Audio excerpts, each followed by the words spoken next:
is Wednesday night, 9:02 p.m. here on the west coast of the United States. My name is Arthur. Welcome, welcome, welcome. I hope you've been having a good day.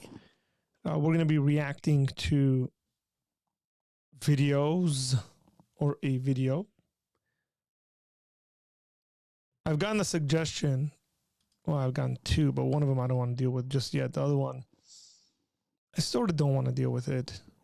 I watched a little bit of it and I was like, not sure whether I want to react to it. So if you guys have suggestions, I'd love to deal with it.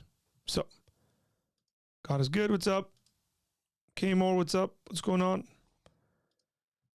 Hope you're well. Drop a comment below. Say what's up. What's going on? We're doing good, guys. We are doing good. I'm very happy with the direction of this channel. I've been looking at a lot of analytics stuff today.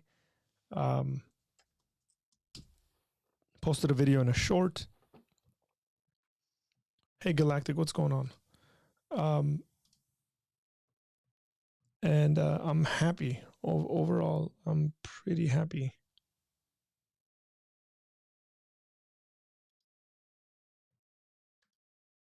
With the way we're going and the directions.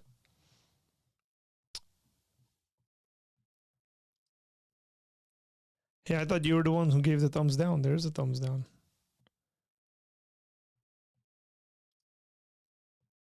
Go ahead and hit that like button, by the way.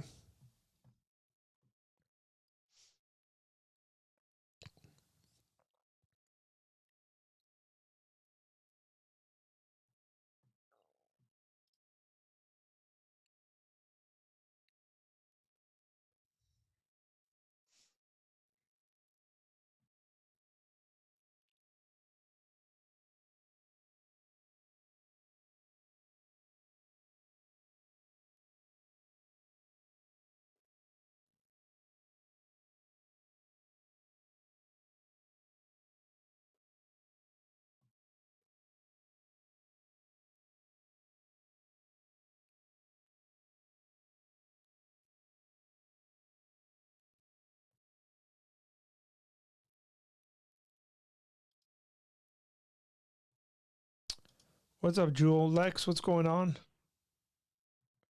Again, just waiting for some folks to come in here. And then we'll get going.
AJ, what's up?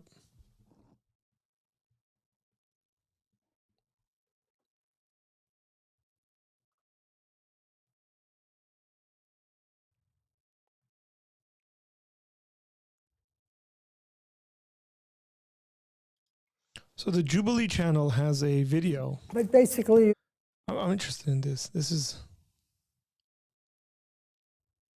I want to watch this. So the Jubilee channel has a video with 90-year-olds talking to 9-year-olds. quite interested in this. Now, by the way, it shouldn't be automatically assumed that if you're 90 or older, that you just know more or you're wiser, because there's a lot of older, foolish people. But it's interesting, the comparison being to a 9-year-old. So I'm going to cue this up. We're going to bring this in. The audio is good. Let's go. But basically, you think you require money to be rich. Well, you can also be rich in love. I feel like I'm already rich in happiness. Good. Because I have I have nice friends, I have a nice family, and I have a pretty nice life. I'm actually pretty spoiled. Don't tell your mother and father, right? Oh, the bomb got him right there by that kid. It should be interesting. I hope they can talk about religion and faith. I am afraid of death. Those who agree, please step forward. Wow.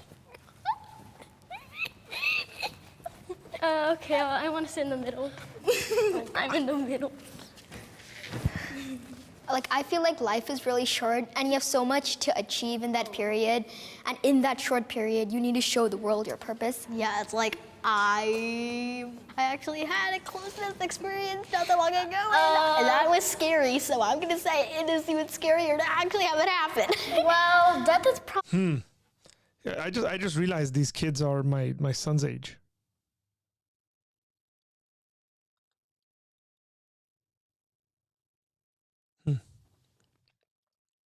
Probably gonna be scary for me because I'm a crybaby. I can barely handle heights. If you wanted me to be on a roller coaster, I will be crying even before it started. Yeah, but the thing is that if you don't take risks, how will your life journey be rewarding? If you guys are afraid of heights, what if you try to overcome it? And what if that makes your life more memorable? I tried to, but I kind of did enjoy it, but at the same time, it felt like I'm about to die. Now, can I have the disagreeer step forward? Yeah, these kids are smart kids. I wonder if they vetted kids. They probably did. To get kids who can articulate themselves well. I'm not sure whether my 9-year-old can articulate himself very well on these issues. I'm actually sitting there thinking, I should pull him in here and just talk to him right now about this stuff. Hello, disagreeers. Death is part of living. It happens to everybody, to some people sooner than others.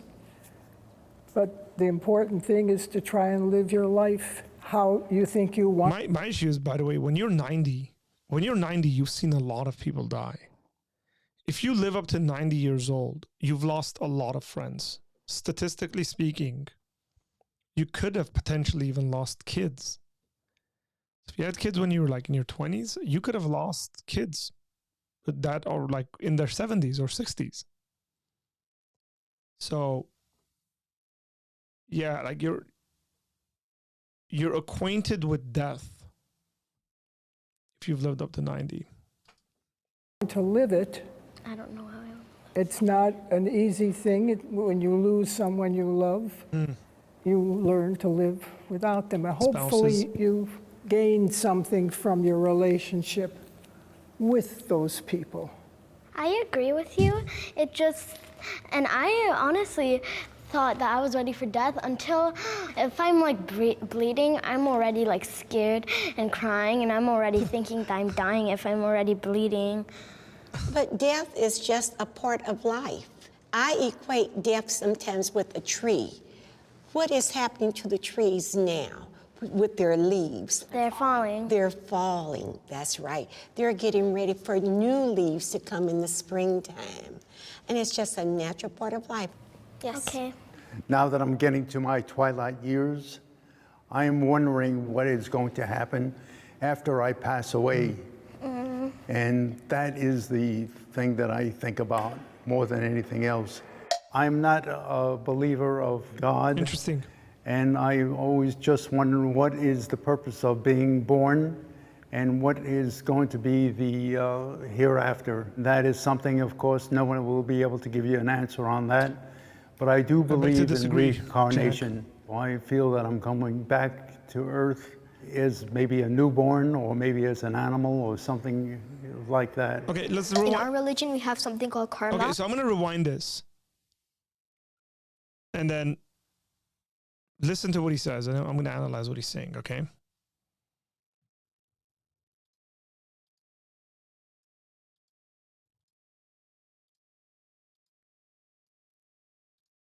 Believer of God, and I always just wonder what is the purpose of being born and what is going to be the hereafter. That is something, of course, no one will be able to give you an answer on that. So he says first, his initial statement is, what's going to happen afterwards is that nobody's going to be able to give you an answer on this question. And then he's going to give us an answer about this question. Okay, this is the interesting thing. And he's going to give us some form of a Eastern reincarnation sort of answer. But I do believe in reincarnation. I feel that I'm coming back to Earth as maybe a newborn, or maybe as an animal, or something like that. In our religion, we have something called karma. So it's your good deeds come back to you, and your bad deeds in the afterlife come back to affect you. And that's why I feel like the period you have from like being a child, growing up, just progressing. This kid got that guy's attention real quick, by the way, if you noticed that. This child got that guy's attention real quick. He leaned forward as a speaker, by the way, as a public speaker. You look for cues whenever you're giving a public speech. One of the things that you see in people is if you make a point or you're saying something that's of interest to them, is that people will lean forward. If they're in this position, they'll come forward. I do this myself when I'm listening to someone speak, but he leaned forward. This kid goes on to say, hey, it's your good deeds come back, but also your bad deeds affect. That's a pretty good explanation. This guy knows kind of what his religion is. Through life, it's so important, but still like that thought lingers in the back of my mind. Is there something that will come to affect me?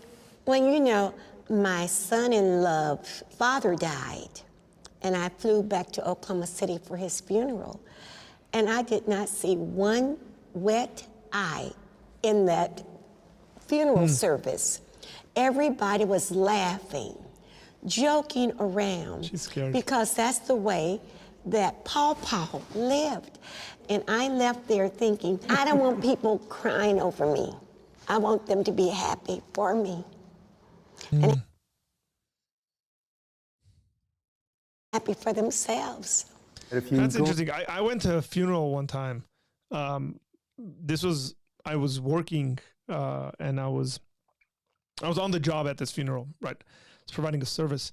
I used to release doves at funerals and weddings. So this is when I was in my mid-20s.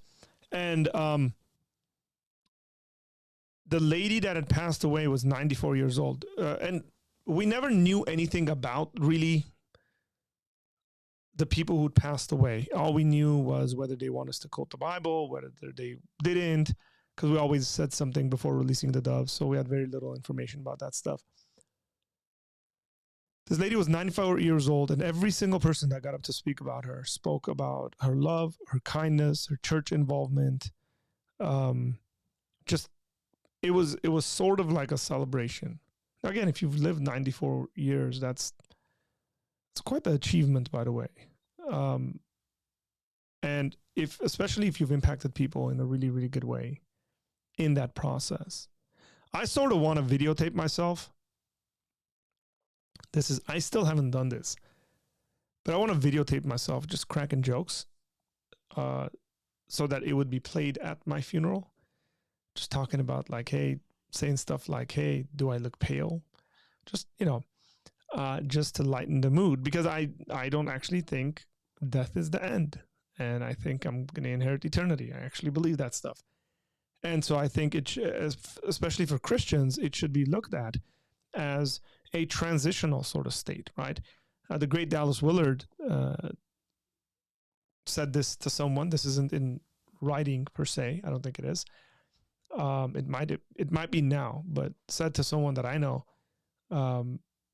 I suppose death is sort of like sleeping. You sleep and then you open your eyes and you're like, oh, okay, here we are. We're in this reality.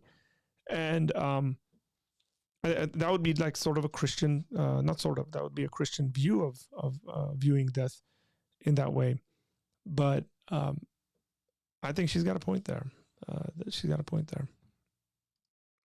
To see, let's say, a gravestone, and there's a dash between 1900 and 1970. The most important thing is that dash. What happened during that dash? Yes. The time that you lived and what you were able to accomplish, and what kind of a legacy did you leave to your family and your heirs is very, very important to me. Yeah, I agree. I agree to a certain extent. I just wouldn't measure someone's life per se based on what they accomplish. Because you're right, like we can all think of situations, and I'm sure there's been people like this who've accomplished quite a bit, but lost, say, the love of their children. And you kind of sit there and you weigh it. Say, well, was it really worth it? So I have been in love. I like this song. Okay. If one of these 9-year-olds walks forward, I'm going to smack him. Bam, upside the head. Unless you're counting family members. God dang, bro. Actually, yeah. What's her name?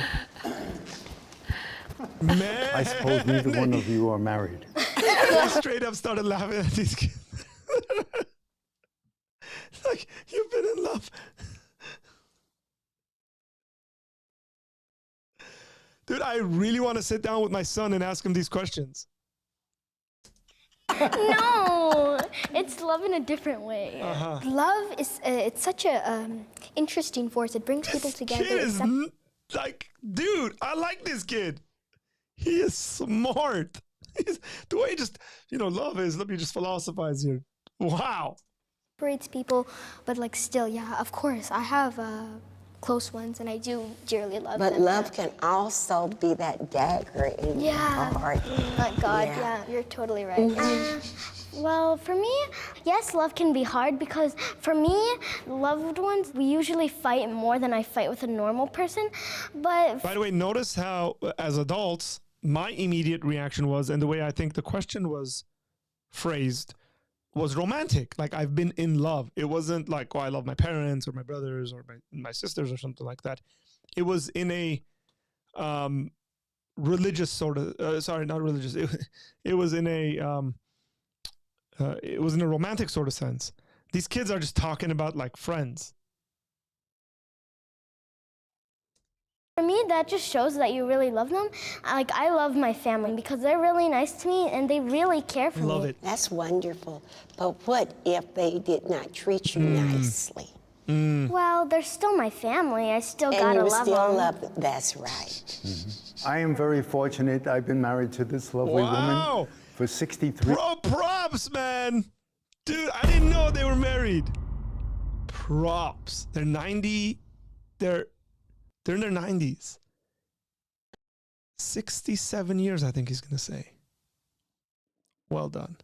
Years. Wow. Very fortunate. I've been married to this lovely woman for 63 years. Wow. Oh my God. So Well done. it's virtually a lifetime. We have 3 daughters, 7 grandchildren, and 3 great-grandchildren. Somebody asked me, how is it that you managed to be married for 63 years? And I answered, love is a different story. Love is a person who cares about you, you care about that person. If you're married a long time, you experience a lot of things. And some of them are very difficult, and a lot of them are really wonderful. So I always told our children, you have to make time for all the good times. Wisdom. I love my family, my parents, my pets, and everything. But when people say like in love, I've like never had like a crush or anything. I've never had like a boyfriend or girlfriend. No, none of that. No. I feel glad that I'm not in love yet because I don't at all feel ready. I want to be those people who don't have a crush and nobody has a crush on them. Because that's weird. Like, that makes me, that like probably makes people think that I'm cool, and then it makes them have a crush on me. And then they'll get crushed on me, and then I'll have like an army of 20 boys following me around. I'm like, ah. That's hilarious. Do you think that that's cute. in the future, the love that your family gives you is equal to that of a love that a partner would give you? Like, these guys definitely love each other so much. Said. And I think the love of your guys' family plus your guys' connection with each other were the reasons you guys got through hard times together. I mean, it could be true. Bro, if this kid was a part of my family, I'd have a hard time. I'm being frank, okay? Whoever this kid's parents are, you're doing a good job from what is being seen here. Smart kid, man. Well spoken too. They love me as much as my family. Like, and then, in 6 years from now, when I actually start dating or something, the love and the things your family teaches you are really like gonna stay with you forever, even though a lover might not. People are mostly good. Ooh, good question. This is interesting. This is very interesting. People are mostly good, and you got people who've lived for that long and they're not moving. Oh, they are. I thought they weren't going to move. Ooh. I think backfired that on me. Deep within everybody, there is good inside them, except it's with some people. They haven't found themselves yet in life to be able to show their goodness. I would like to think that everyone is good, but when I look at the news, for example, So she's not answering. a family completely annihilated just a few days ago. Where was the goodness So she's not answering this in the positive. She's like, I want to believe that, but doesn't seem like it. in that man who murdered these people? So, addressing that, you guys have all probably faced bullying, right? Oh, yes. So, the person who bullies another person, they have something that's affecting them, whether it be like their personal issues, issues with their family, and that kind of, in the future, makes them resort to means that aren't good. And sometimes it's not their fault. It could be of their mental health issues. It could be because of the background, like if they've been abused when they were young. Just because you do bad things in the future, you annihilate, you commit crimes, I don't think that means that you're a bad person. I just think that means you're not showing the good side of I it. wonder if these kids would say the same thing about Hitler. It's just, when you do bad things, that doesn't mean you're a bad person. Why do we try to find excuses in our culture so that we wouldn't call people evil or bad? Like, where does that come from? If somebody goes and annihilates their family, how can we sit there and say, you know, they probably did that because they had a bad childhood? Well, maybe so. That doesn't mean they're not bad. I mean, again, I'm not going to sit here and argue. I wouldn't, if I was sitting there, how would I argue against this kid? I would actually argue with him. I really would. Because I'd tell him, what do you call him? What should we do with them, right? So, yeah. You're showing the bad Oh. side. I want to see what A that lot girl of has to say. it could be a mental illness, too. Well, it could be. There are a lot of people who have that mental illness, and therefore can't show their good side. There are a lot of good people, and you may be right. Maybe everybody has the ability to be good, but some people don't exercise it. And again, there are people who, I think, somebody kills someone, of course they're sick. That's got to be something mentally wrong that you're going to kill somebody. 45 years ago, we were followed home, and when we got home, we were held up with a gun, and he said he was going to kill me. So he took my ring and took my husband's car keys, and right now, it's worse. The children are not safe. Our children are our future. If they're not safe, who is? And it's not getting better. They're not, it's happening more and more. It's horrible. So no, I don't think it's safe now. Well, for me, I kind of disagree because, yes, there is good in people, but people can be very bad, and whether we like it or not. Because for me, I do have a bad side. It might be just because I get like angry really easily, but... Did you guys notice that? She didn't start with everybody else. Right? So she made a general comment about people, and then she said, for me, I have a bad side. Well done on your self-reflection. I can think mean thoughts too, but I try not to say it. I get mad easily, whether you believe it or not. I will literally scream at you. One time when my friend was called a brat, I was about to go full crazy on that person, but instead I tried to be nice. But I couldn't help it. I was like, She's like going full crazy. I do think there is mostly good people in the world. Actually, everybody in the world is good, but the bad people just want to show their bad side. So then they're just the bad people that we think about when we think bad people, because they did things they weren't supposed to, and they did it because they wanted to. I was always taught to the golden rule. Now, Treat others the way you want to be treated. That's right. that's a good one. I would like to be I would like it when people would actually fully quote the golden rule.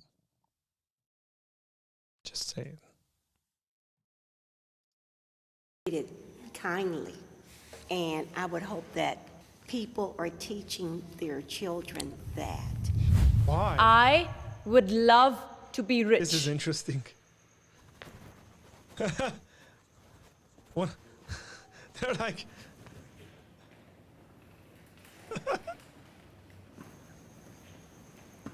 well, for me, I'd love to be rich because, let's say I have like $1 million. I can invest in stocks first, and then I can like start a business. My kids don't know what stocks are. I'm sorry, Mike.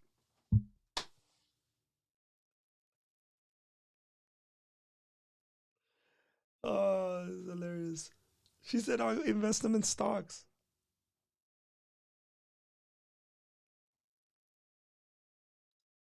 And then I can make like more money, and then the more money that I get, I can also help other people. Like I can help poor people, I can donate to charities, and I can also help out myself and other people. But basically, you think you require money to be rich. Well, you can also be rich in love. But you can be rich in other things, in what you have. Like a great personality, too. Yes, I think I am rich because I'm blessed with a wonderful family. I think that a lot of times what happens, people think of accumulating wealth, which is a sign of happiness. So here's the difference. This is very interesting. And I don't want to say I'm in between these two sets of folks. But when the love story came up, immediately we thought romantic love, and the kids thought familial, friendly sort of stuff.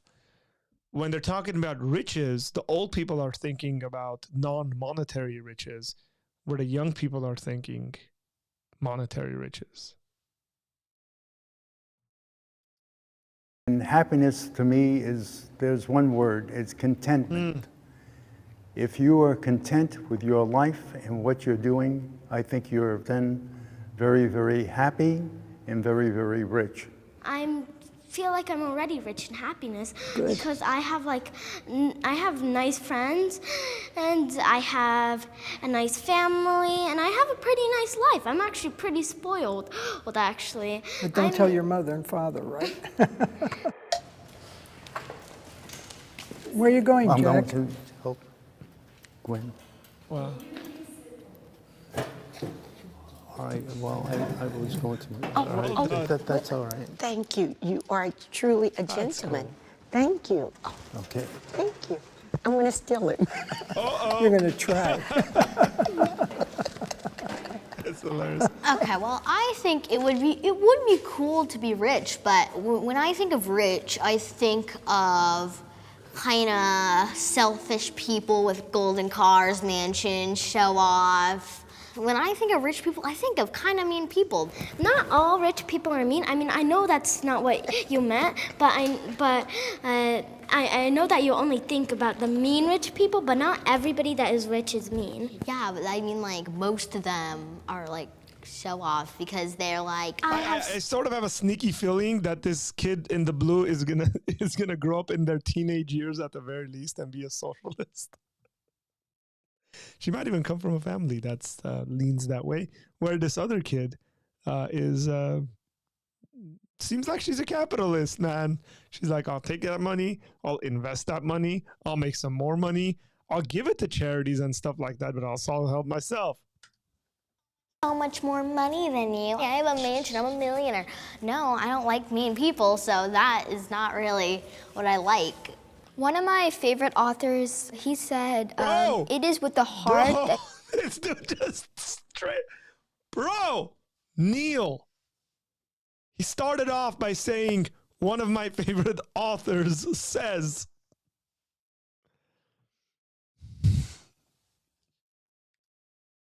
one can see rightly. What is essential is invisible to the eyes. So I think money is materialistic.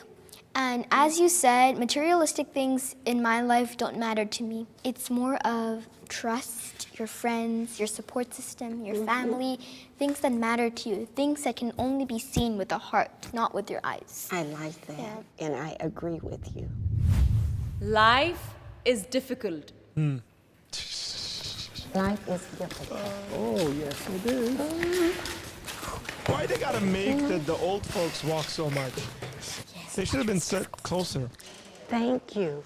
Oh, chivalry is not dead. Yes, it's not, ma'am. It's not. He's very chivalrous. It is not. Life is hard. Because like as a kid, have very Because bad. he comes from a generation where that was important, and some of us still believe in that. Anxiety, which does not help with how hard life is. There is smooth sailing, and then something bad just strikes up at you, and you aren't ready, and then it all happens all over again. And it is very, very hard to do that. Life has its seasons, just like winter, spring, summer, and fall. You have to really be strong to go through those rough seasons. But yeah, life can be tough. It can be tough. Yeah. I also think that your lives were kind of harder than ours now because, like, for research, instead of like reading a book and looking for the right specific page, we could do that, but we can also just like internet, and then we can find exactly what we're looking for. Also, the rights that we have. Back then, if I'm correct, like around the 1930s to the 1940s, life was hard because of segregation, of discrimination, of women's rights. And in some sense, I feel like that today's life is somewhat easier. Well, guess what, Neil? I think that kids are having it rough today. And I am so glad I'm not of this generation. Wow. I've been bullied. Some have been because of my culture, because of the food I eat, because of the clothes that I wear. People think that I'm different from them. How do you react to such bullies? You can't stress on these small things, these small nuances. Instead of reacting to what they're saying, I ignore it. And usually that turns out to be the best solution. Well, life happens, Well, that's right. and you have to deal with it. You can't say, why did that happen to me? Why not? I mean, why not you? What's so different that it shouldn't happen to you? You can't feel sorry for yourself when something happens. That's right. You have to. Let's take this back to that whole reincarnation conversation. If something happens to you and you believe in reincarnation, that's exactly why it happened to you. It's because of you that it happened to you and not someone else. Because you're being punished by karma. That kid shouldn't be agreeing with this. Maybe because he hasn't made the connections in his mind. He's a smart dude, man. Smart dude. Very impressed with him. But he ought to make that connection, because earlier on he said what? Oh, this stuff is going to take an effect on you. So if bad things happen to you, that's because you did bad things. That's the karmic system. Help yourself. Yeah. And it's how you deal with the difficult time that's important. Yeah. Because you have to go forward, not backward. I just wanted to say quickly that you guys were all really wise. You guys have had ups and downs. You guys have had hardships. And I was very fortunate to talk to you guys. Thank you, yeah. Thank you. I'm not worried about the future because you are the future. I would encourage you all to interview your elders because you don't want to miss out on anything, any facts about your family. For me, my parting words is that I hope you all have a good day now. Oh, like not even just a good day, a good life. Thank you. Thank And we you. hope Thank you do too, and we hope your life is wonderful life full of interest. All right, thank you. You can clap for yourself.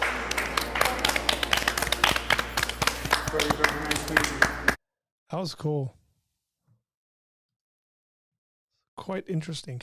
And we were having a blast, everybody. That was a really good video that we were enjoying. But Jake Green seems to love sucking the joy out of life because he has nothing better to do at 9:39, at least on the west coast of the United States of America. Hey, Jake.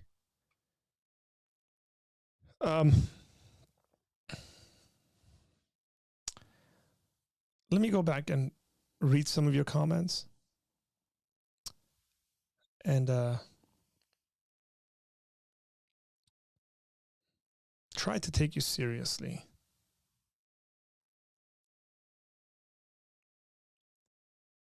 Okay. Now, I don't know. I don't think I've seen you in my chat before. Maybe you just found it. It might work out if you tell me how you came to my channel. But for some reason you think that it's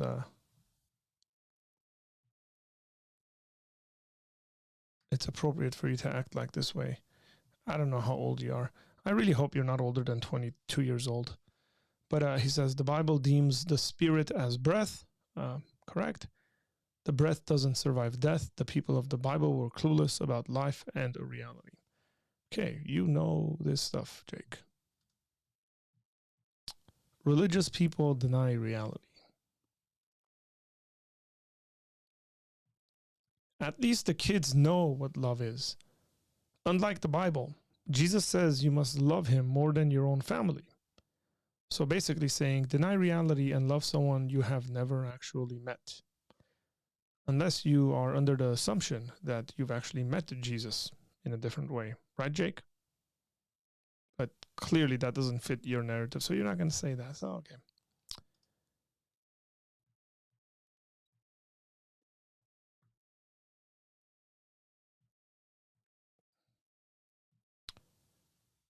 Responses. Hey, what's up? What's up? Far East Tips. What's up?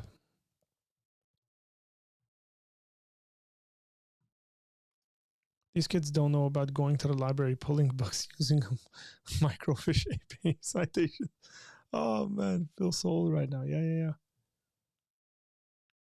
He is not allowed to use the word nuisance. He's saying nuance. Okay. Religious people don't actually value this life. They are waiting on the next. The next, they have no actual evidence for. Hey, Jake.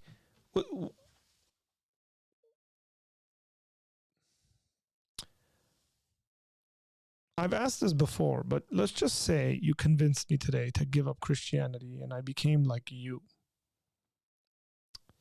You don't seem like a person I'd like to actually emulate and become like. I know very, very little about you, by the way, but just based on your comments and the way you're interacting with people.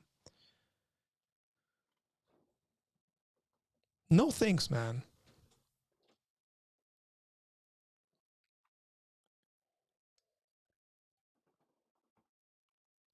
By the way, you're more than welcome to come and disagree in the chat and all that stuff. We have plenty of people. But if you're fishing for like reactions and just like, probably not going to get it here. This is probably not the place for it. Or you can just call on Tuesday live, where I have a live call-in show, and you and I can have a conversation face to face. And we can speak about some of these things.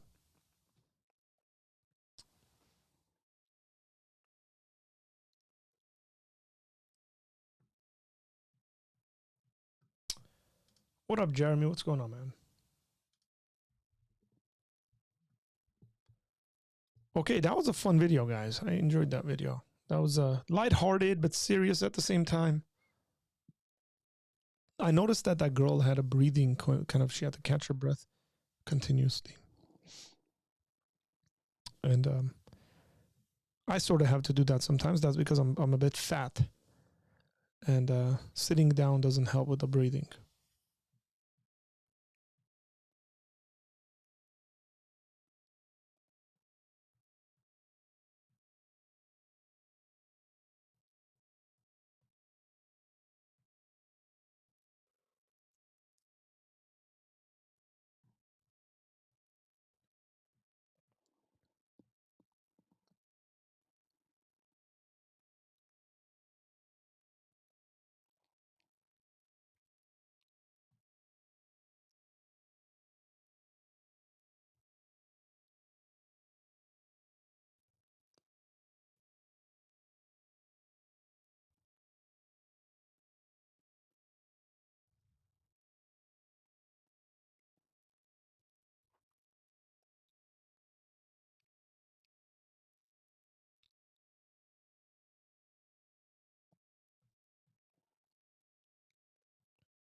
What happened, Jake? I asked a couple of questions. Jake didn't respond. Hey, Radioactive Trees, what's up? What's next? I don't know. Do you guys have any recommendations?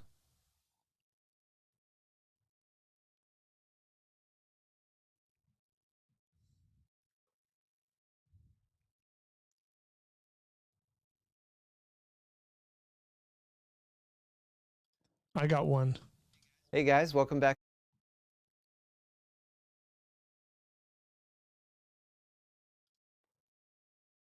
I'm going to speed this one up. It's from Jubilee again.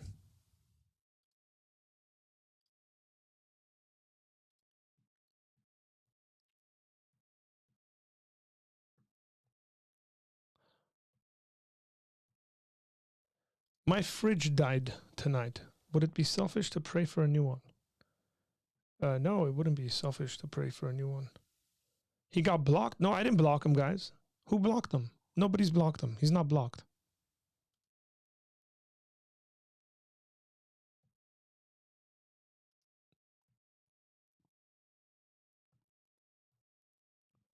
I don't want to do anything on the Pope, man.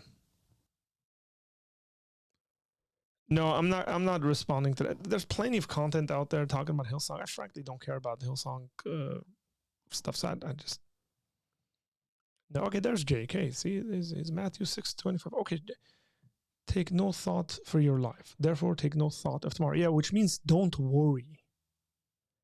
Okay, so Jake, man, you're so disingenuous, and the fact that you would take a passage and say the Bible, when it says take no thought, it's saying don't think about it at all. When it's actually saying do not worry, don't be a worrisome person. Okay?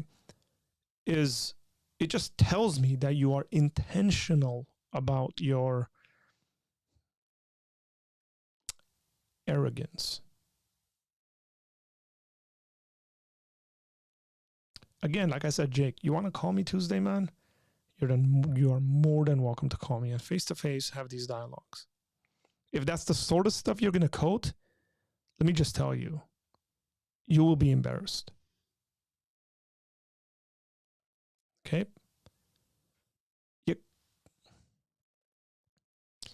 Jake, how old are you? Just so I know what kind of the interaction I'm going to have here. Okay? Because if you're 16, 17 years old, I wouldn't want to do that to you. But if you're an adult, then we can have that kind of a discussion.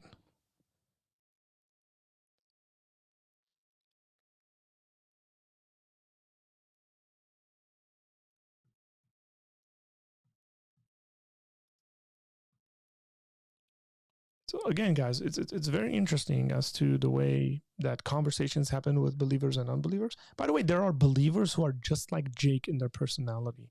And I tell them the same exact stuff I'm telling him. Relax, take a breath. And if you're going to come up with contentions and you're going to come with arguments against counter views, do it well. Think through it. Understand the logical possibilities.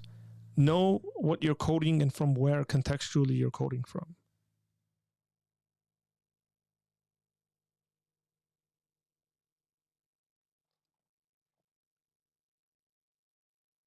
It's Jake from State Farm.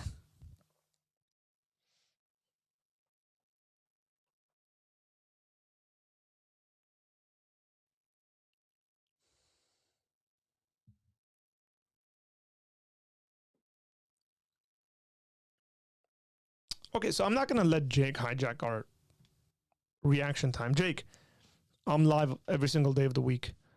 You can come in on Fridays and ask questions, or we can have those dialogues. Like I said, you can call in on Tuesdays, and we can have those dialogues face-to-face. Tonight, we're reacting to videos. We reacted to a video about 90-year-olds talking to 9-year-olds. Didn't seem like you cared about that because all you want to do is religious people do not care about life. Do that. And just like listen, just chill, take a breath, relax. Okay? So we're going to move on. This is one of the easiest channels to have a discussion on. So Jake, you're more than welcome here. Just don't be annoying, man. Please. You guys, another Jubilee video. And this one's on flat earthers versus scientists. Can we trust the science? Never seen this. This is going to be fun. To middle ground. Before we jump in, we've got a huge announcement. A lot of folks have been asking for this for years. We're finally giving you the first ever Jubilee podcast called Radical Empathy. That's right. We are really proud and excited to share it with you guys. Enjoy the Okay. I haven't seen this. The end, and we'll tell you more about it. For now, enjoy the episode. The one on my right, sphere.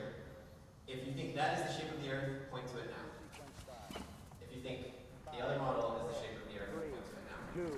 2, 1, 0. All engine running.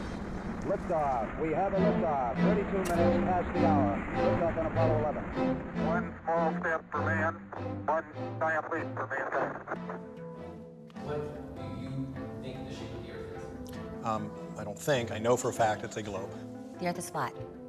It's like we have this picture of reality that's a big puzzle piece, and then one of those pieces just wasn't fitting. I'm always open to having a discussion with someone who is holding a wrong belief like this. Are you willing to change your mind on this? I'm not. The evidence is so much. Nobody wants to be a flat earther, but if you showed me incontrovertible evidence, I would definitely go back. Who wants the ridicule? Where do you want to get from the discussion with the other side? I'd like to tear them to pieces. Wow. Guns blazing.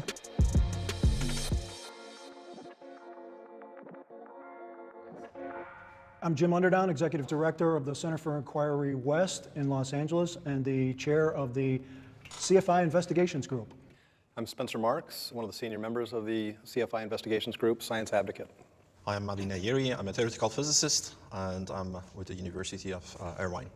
I'm Wendell Walton. I'm a Chief Learning Officer for a young startup. I'm Shelley Lewis. I'm a graduate of West Point, critical thinker, and jumped out of airplanes. My name is Dan Glattman. I work as Dan the Waterman in the drinking water filtration industry, and I'm a truth seeker. I get my flat earthers on the left and my globe earthers on the right. Only step forward if this is true for you. I believe the earth was created by a higher power.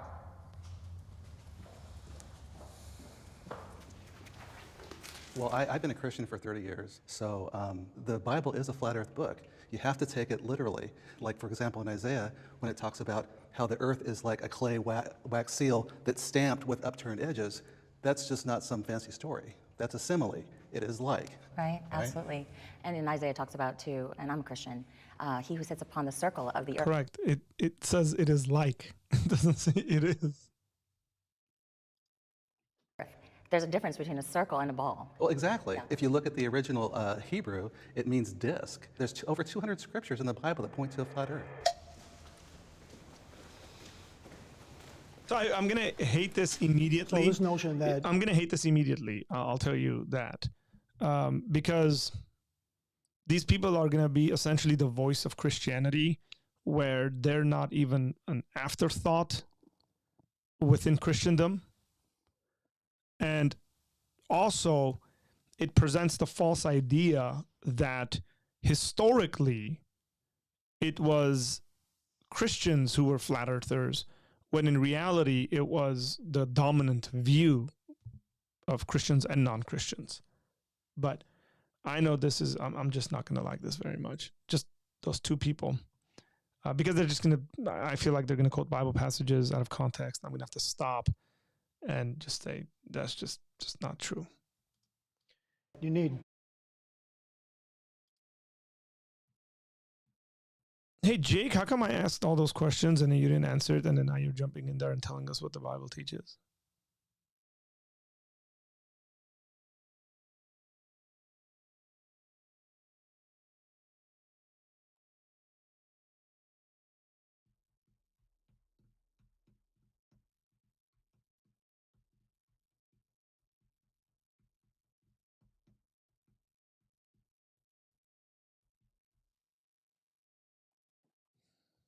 Moving on.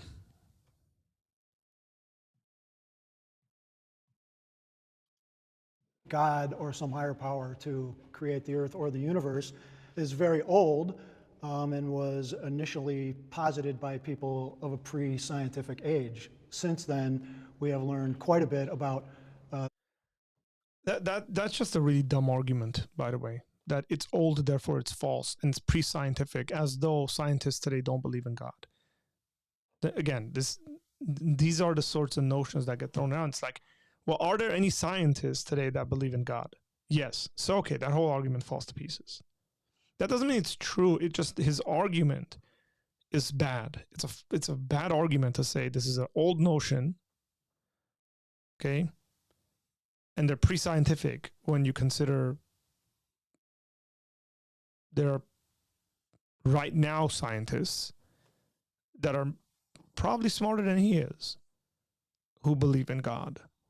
So the argument doesn't follow. It's a what's the word for it?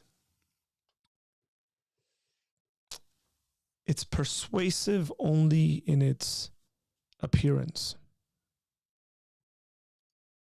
The universe coming into existence, when that happened. Modern humans don't get their cosmology, they don't get their physics, they don't get their knowledge of the universe from the Bible or any ancient text. It's sort of like the God of the gaps. Once, Yeah, people used to believe that lightning was God's wrath and throwing these lightning bolts, but once we understood it was a natural process, God shrank a little bit more because now we couldn't attribute those lightning bolts to God. We had to attribute that to the real science. The other thing, the point about the Bible specifically for me is, why is that one particular text the correct one? You choose to believe that, and that's fine, but there's so many other writings and so many other books, so why weren't they correct? Why is just the Bible correct? Well, what you'll find in a lot of these ancient religions is they're all flat earth religions.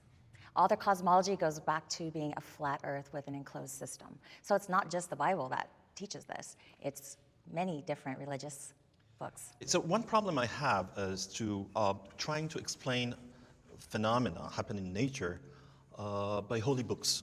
Those are religious books. Those are not books of science. And it is wrong to infer or deduct scientific readings out of those books. My name is Wendell. I am a logical, biblically based, and scientific flat earther. I didn't start out, and no one starts out as a flat earther, but I had a lot of questions. So I actually got to the point where I had to go out and put my own eyeballs on it. So we went out to an observation at Salton Sea, and things just didn't add up down there. So we've gone back probably a dozen times, and I can guarantee you that there is no curvature over distance. The internet has played an important role in confirming my view of this topic.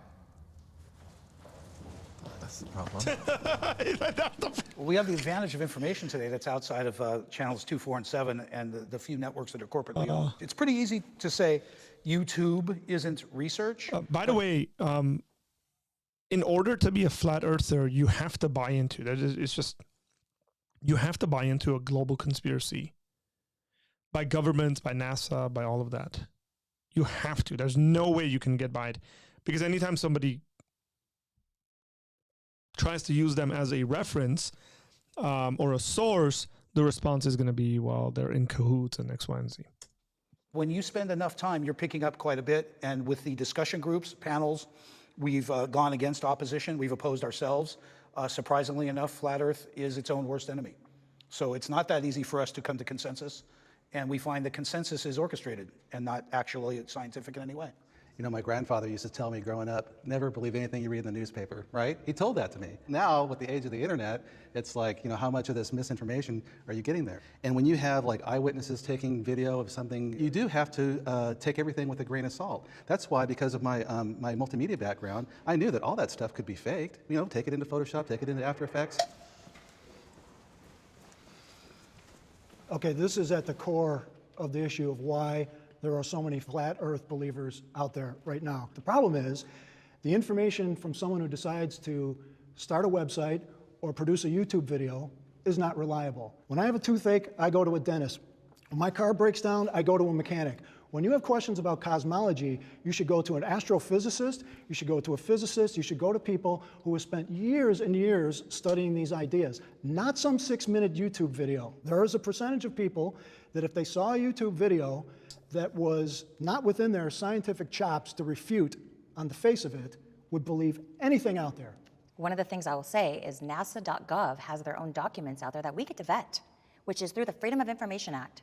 And would you agree that NASA documents, if they're on display, that we should be able to go and research inside there? NASA is not proving that the Earth is flat. Well, they say in 14 of the documents. You should read what NASA says, and you should listen to what NASA says. I would love to see your NASA evidence that the Earth is flat. It's only their contradictory issues that let's bring see. us here. We're all familiar with the Earthrise photo, right? The Earth is rising over the moon. We're all familiar with it. As a NASA, you can go out to NASA's site, you can download the original, right? I already know what you're going to ask. So you bring up the luminance on it, and you can see where it's cut out and pasted there. They're showing us doctored images that are clearly doctored. The blue marble is a very famous image from 1972. When you talk to the artist from NASA, his name is Robert Simmons, he talks about exactly how it was created from data, and it's not a photograph whatsoever. He added clouds, Let me explain. he added a highlight of the sun. If you take, you know, on your phone, most phones have that panoramic image. When you do that, you're taking a series of pictures, and the phone cleverly stitches that together. How it's presented. It's presented as a real photograph. So when NASA takes real photos, and they either clean them up for color, or they stitch them together so it's one large image, it doesn't mean they're CGI. You're talking about composites. I'm what you call a globe denier. You could even get me into a virtual construct if I can't find the borders myself. What shape would you say you think the Earth is? It appears to me to be a stationary plane. As opposed to the vastness of infinity of space, I would find it to be an ice plane where we have a localized sun and our environment thrives there. You know, these particular people have misled us on television. This is a brilliant opportunity to speak. We've been suppressed, censored by mainstream media. Alternative media is just a thing of beauty for me. I view the other side as uneducated. I'm running. They think they are I'm running for this. Well, they certainly think they're educated. And they're following quite a bit of the university system, what we call scientism. Right, scientism. Obviously is the belief in what's written, where we tend to be exploring in the field. That's not what scientism is. Physical properties, not theories of any kind. We're using actual measurements that are calculated not by our guidelines, but the guidelines. Scientism isn't that. It's not a proper definition of scientism. Scientism is the view. I mean, he does such a bad job. Scientism is the view that you can only come to truth with the scientific method. It's the only method of coming to truth. Following quite a bit of the university system, what we call scientism. Right, scientism. Obviously, is the belief in what's written, where we tend to be exploring in the field with physical properties, not theories of any kind. We're using actual measurements that are calculated not by our guidelines, but the guidelines of science as we know it. I can only hope they're uneducated as opposed to disingenuous. Well, that's the other thing too, because we know that at least on a large scale, the government has been disingenuous, and they're pushing in. I'd have a hard time if Wendell was at my church. I really would have a hard time if Wendell was at my church. Right? So it's hard for us. I mean, I'm sure that you've met people too. It's like, look, are you haven't looked into it yet, or are you a shill? Are you part of a disinformation campaign? I don't think you guys are uneducated. I think you're wrongly educated. I think the problem with what I've seen in the flat earth crowd is that it's not that they're undereducated, but they, instead of looking at evidence and letting the evidence guide to where the ultimate conclusion is, they start with a conclusion and then they try to cherry pick evidence to support their pre-drawn conclusion. They cast away all the bits of evidence that actually is contrary to their beliefs. And I think that you're very well educated as well as you are, Jim. Certainly Ali is. He's probably got the best education of all of us. Exactly, and he paid for it too. But more and more professionals are coming on board. They're starting to question their reality. So the thing of it is once you start to really take a hard look at the evidence, and you are unafraid of just standing for the truth, wherever that may lead you, then people end up becoming flat earthers. What are you hoping to get from the discussion today? I'm hoping to be able to tell our side of the story from the inside out. So many times, flat earthers are depicted from the outside in, and I want to be able to share with others empirical data that proves the earth is not what we've been told. I have changed my mind at some point about this topic. Well, yeah. So when I was 12 years old, I went to space camp, and I met Alan B. Shepard. Oh, nice. Yep, and I wanted to be an astronaut, and I wanted to be the first woman to walk the moon. Oh. So for me, I'm a glober. I went into this completely wanting it to be true. And my husband told me, he saw this thing about the fake moon landing. And I was like, you're absolutely crazy. There's no way that the moon landings are fake. And then in 2010, my husband was killed. And so I never really developed that until around 2014 when Flat Earth kind of came back up. And that little voice inside my head said, remember the fake moon landings? Remember when that was brought to my attention? And then I started really critically analyzing that. And I would say, just looking at that evidence, if they can lie about the moon landings, they can certainly lie about pictures and satellites and other things. And so I started going down that rabbit hole of studying. So that was my influence from my husband. How many lies does it take to make a liar, right? And being ridiculed for being inquisitive. It seems like she had a traumatic experience.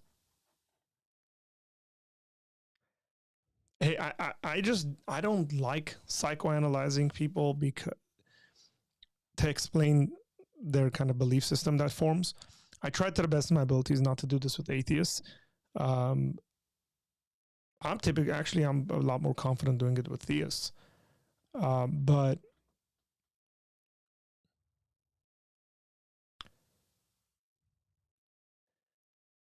could be that this is the one way maybe that she's like holding on to her husband. I'm not a psychotherapist, but that's a possibility. It's pretty tough on us. I wouldn't say that I've changed my mind because my mind isn't set. NASA is solely designed to change my mind. It is, from its inception, from its discovery, has been a television program, it's been a space program to sell us on something that they've yet to actually show us.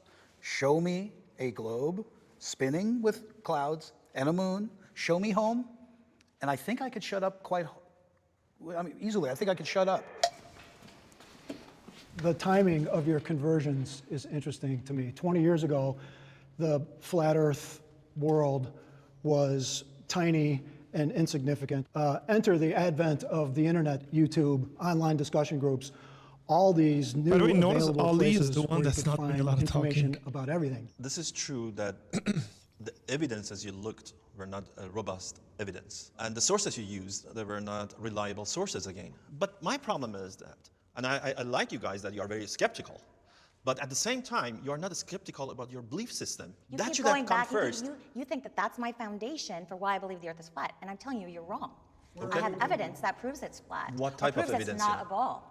What Curvature, type of I evidence? just- We're being misled. We're being deliberately misled by mainstream Now, media. what's your evidence? We see too far.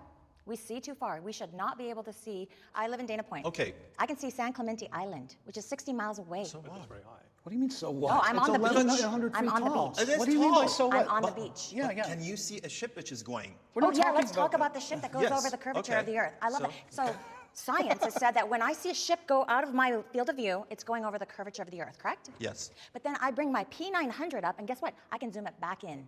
Not So all is the it time. going over the curvature of the Earth or you not? can't. Absolutely. Oh, not all the No, you time? can't. It's not No, all the no, time? no, you don't see all the ship. The bottom part of the ship is hidden by the At that curvature. distance, you shouldn't see the top At of it all. either. If the Earth were truly flat, there would be really hardly any limit. You'd be able to stand at the top of the Empire State Building and look toward Chicago, a mere 1,000 miles away, and see the lights of Chicago at night. No, Why no, wouldn't because you? you have an atmospheric disturbance. Very thick. I've been Water into alone. astronomy since I was 10. It's faulty logic. It's completely faulty logic. Let's reset, and then I have a more interesting. Okay. Hang on. Future said, I saw her on another video, and I agree with your analysis, Arthur. Wow. Not a psychotherapist, but I stayed at a Holiday Inn one time.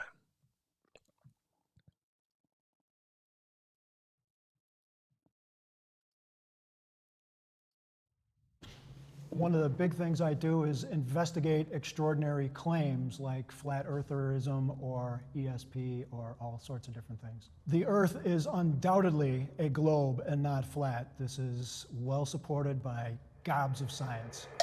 Scientific consensus is possible.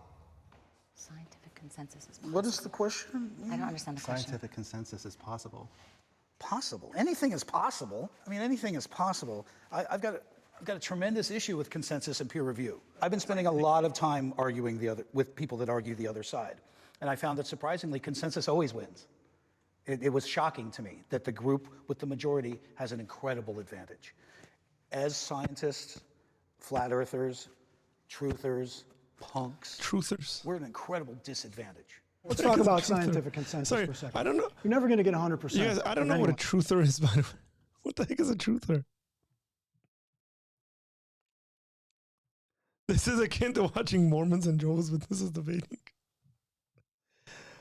Hey, sorry if it's annoying you guys. I'm taking this lightly.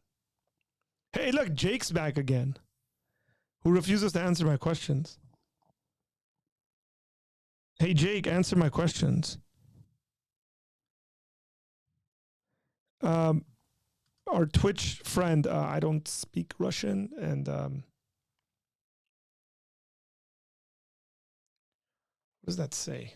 Davoy.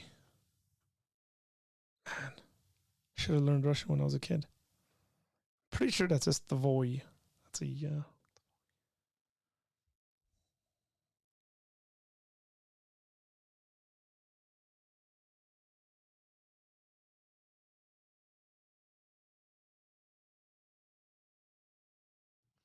Sorry, man. English only.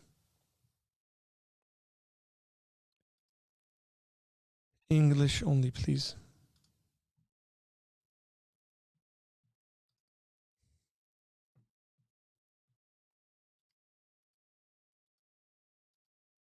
Hey, let's do this before we continue. Why don't you guys drop a 1 if you're enjoying this? Drop the number 1 if you're enjoying this before we continue with James the Scientist.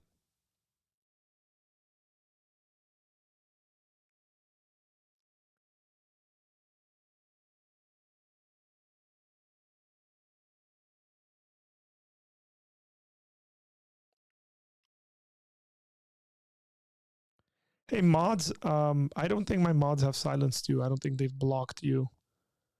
Please don't block Jake.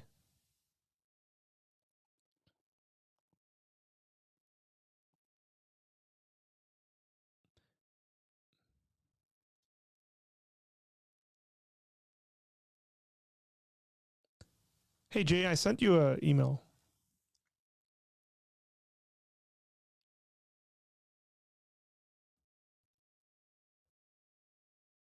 Johnny Smith. Okay.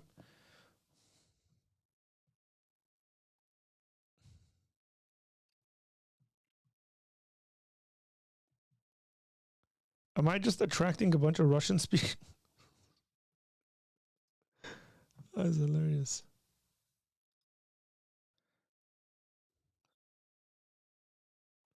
Hey, we might. This is okay. So it seems like someone's shared my stream. They're like stream snipping or whatever it's called on Twitch, which is, hey, you're not doing anything to my stream, by the way. Your comments aren't coming up. So I'm the only person that can see it. None of my YouTube people can see it. So have fun, guys.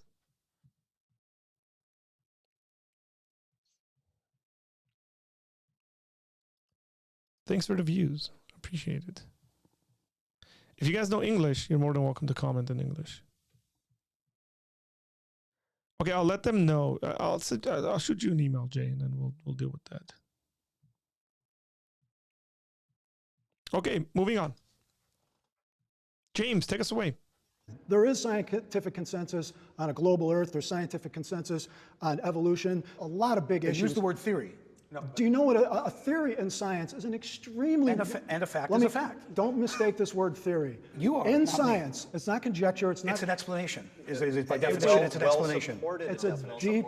Well, let's talk about a fact. Show me a fact. Why aren't all facts theories? In science, the word theory is the highest level that you can give something because it's so well supported. What about a fact? That is a fact. It's not a fact. You would call it. You a know fact. why? Do you know why? Because in science, there's always room for improvement. There's always room. I hate this discussion.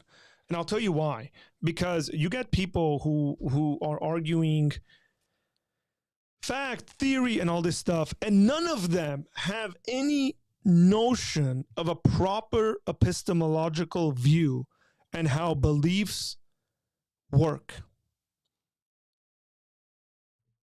And they go back and forth on this stuff. And I hate it when I see Christians doing it. Oh, that's just a theory. It's not the fact. And it's like, man, like, stop. Y'all need to read epistemology books. You need to learn about how knowledge works and what is knowledge and what can be considered knowledge, as opposed to anything other than that. You're gonna, what about what's a fact? Right? It's so silly. David said too much talking around each other. What did you expect, David? To find better, to tweak and find better information. So that is how science works. It gets better, refined over time, as opposed to flat earth theory, which never gets refined. It simply is what it is. New ideas have limited access to media and limited exposure. Until we're in university curriculums, we will continue to appear uneducated. Well, that's not true. In the history of science, we had many occasions that the ideas, it was not welcomed by the society. Einstein was one of them. I want to guess that Ali is Iranian. He's got that Iranian accent. His name is also Ali, which is probably he's probably Shiite, but or Shiite background. But I think he's Iranian. I think he's Persian. Galileo was one of them. But if your theory is an authentic one, and it can go through this hardship of scientific method, eventually will win. I used to believe that science was after the truth, right? We all just want to know what the truth is. Science has been trying so hard to divorce itself from the idea of a creator when God's intent was to create science to lead you to him. You know, sometimes things seem supernatural that we are able to explain later through, science. Okay, I understand. But there are other things as well that are supernatural, that go beyond the natural, that we can only explain through believing in a creator, right? This is my big issue with science, scientific approach and non-scientific approach. You are absolutely right. In science, we are after the truth. Where's Pisabi? By each day, we're getting closer and closer to the truth. We never get there. Never. Well, I know that's true for you. And no, that's a science. That's you guys. You think you do have the truth. Now let's look at the evidences. As you were mentioning, you do have the conclusion. Let's find the evidences. Science doesn't work that way. That's not true. That is not Well, true. you are saying you are referring to Jesus, who many billions of people do not believe, including myself. Oh, he got heated. Billions do. So what? So who's right? Of course I can.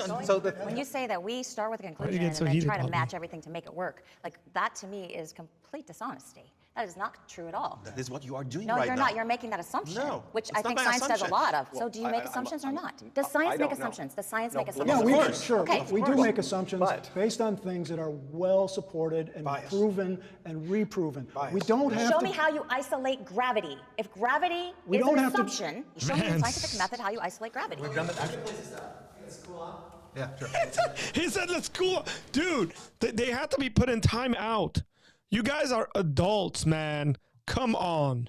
This is a sickness of the highest order. You guys are adults. You don't have to be put in time out.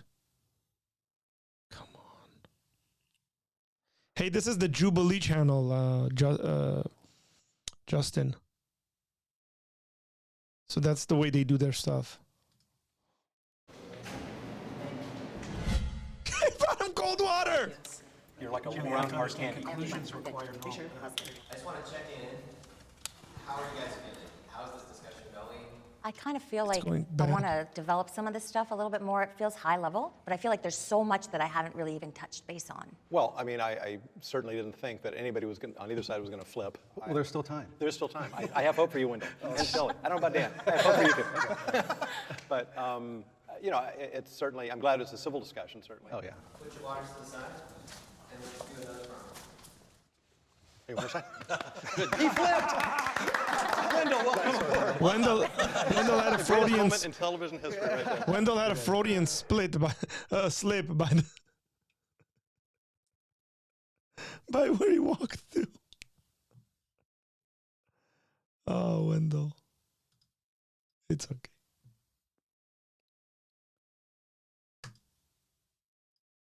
All right.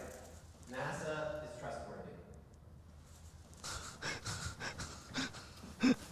Told you, conspiracy theories So, have I mean, to be obviously, in any there. organization can be wrong with certain things, and they may have individuals that lie or deceive or something. But as a general organization, they're looking for the truth. Yeah, the idea that NASA and the government is lying to us about the shape of the Earth is the height of conspiracy theories.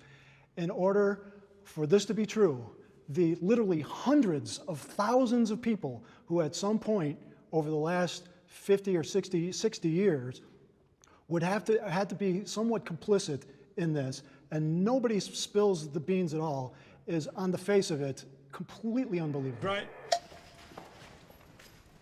The private does not know what the general is doing. There's compartmentalization happening all the time. Of course. So it wouldn't be that far-fetched. Has the government ever lied to us is really the question at stake. We all agree on that. But now we, Common ground. Look at that. Yes, now we yes, have yes. NASA.gov, right? And absolutely, they're not lying about anything. They're completely transparent. Everything is true. We'd be foolish to There's think a that's difference true. here. I'm sorry, this is a fallacy here. There's Not a a difference. fallacy. I'm sure it is. See, Okay, you were guys, talking just about a little government. thing, okay? Now you're talking This is about where, hey, scientists or anybody else, if somebody says something is a fallacy, please know what fallacy it is. Because, you know, you're kind of stepping into the philosopher's realm. Just know what fallacy it is that they're committing, and then say you're committing this fallacy, so that the individual doesn't say it's not a fallacy. And your response doesn't become, I'm sure it is. It's not really good. Doesn't look good. Okay? If you know the fallacy, say what the fallacy is. Okay? Now, I'm not sure whether she committed a fallacy. It might be equivocation, right? Did you guys think it might be equivocation? If they've lied about this, therefore they've lied about all the other stuff. It seems like it to me. Could be a hasty generalization. That's definitely a possibility, right? But again, you got to name your fallacies. agency of the NASA.gov. government. But this agency is scrutinized by thousands and thousands of scientists around the globe. You are dealing with smart people, believe me. You are dealing with smart people. I don't deny that. So it is very hard to do that. Once or twice, maybe. Not for the all time. Raise your hand if you think we went to the moon. What is the proof? Hundreds and hundreds of pounds of moon rocks and dust. And we have distributed those freely to PhD scientists around the world. And not one of those geologists have said, what is this? Been This is proven to be something-" fake. And also and collected on the ice in Antarctica and in the Arctic as well. Those are collected. You don't have to go to the moon to get moon rocks. As a matter of fact, all U.S. Air Force photography prior to 1958 shows a flat Earth. Only NASA shows a sphere. That's absolutely not true, true. Jim. I wouldn't lie to you. And the other NASA's lying to you, my friend. The other bit of proof not myself. is we have a laser retroreflector on the moon. That we're using now. We still use to this day. It's sitting there. You can find to the inch how far away the moon is. No pictures of home. That only is there. By the way, there are not. My question to you is, why? Why would all these honest, hardworking people perpetuate this massive fraud? Why would they do this? What's the benefit of doing Okay, that? the benefit of it, they make $52 million a day. Follow the money. No, the little Follow guy. the money. The little guy. That's what. Then when you say all, okay. But it didn't start out that way. And NASA was not founded to prove the Earth was a globe. It had nothing to do with the way they were founded. Well, if you go and study. Are you sure? Yeah, positive. Really? Yes. Somebody has to be a voice for reason, and somebody has to be a voice for truth. It would be a fantasy to believe that I would change anybody's mind from the other three. However, if there's somebody sitting on the fence, and this is the first introduction to this debate, perhaps they'll hear the reasonable voice and say, that makes more sense than having this pizza-shaped Earth. I can put myself in the mindset of the other side. This is a good question. I used to be a ball earther. Everything you say Just a ball right earther, now bro. is completely what I used to agree to. Let's just make so up I completely words. understand where you're coming from. For me, I think the correct way to do any kind of investigation or to examine things is by literally putting yourself in that mindset of the other person. So I do that. I disagree with your position, but I completely understand from your perspective what you're saying.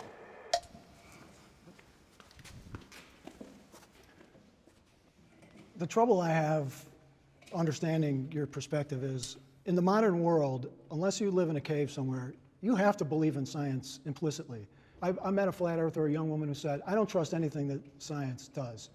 And that's a problem because human beings can't replicate the whole body of science every single generation. At some point, you have to trust what's already been discovered and proven and move on to the next thing. Otherwise, we're not going to advance at all. I mean, when you turn that key ignition in your car, you expect the car to start out. And not blow up. And not blow up, because science puts you in that position.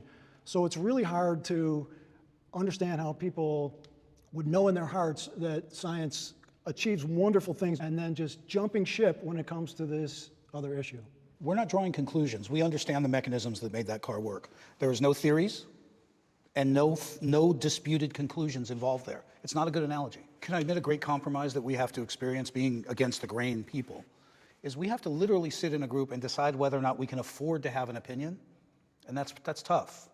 I agree with you there, because we're the same thing. I mean, I think skeptics go through this and atheists go through this. I don't believe in God. When I'm around religious people, I take a chance socially when I tell them I'm an atheist. So I know it takes some courage to follow your beliefs, and I appreciate that. But I think I've done a lot of research in that venue too. And it's not something I choose to believe in. It's something I have to believe in based on the evidence. See, what I get from you guys is that seeing is believing. So how come you believe in God or Jesus? You haven't seen neither of them, right? I've seen evidence, though.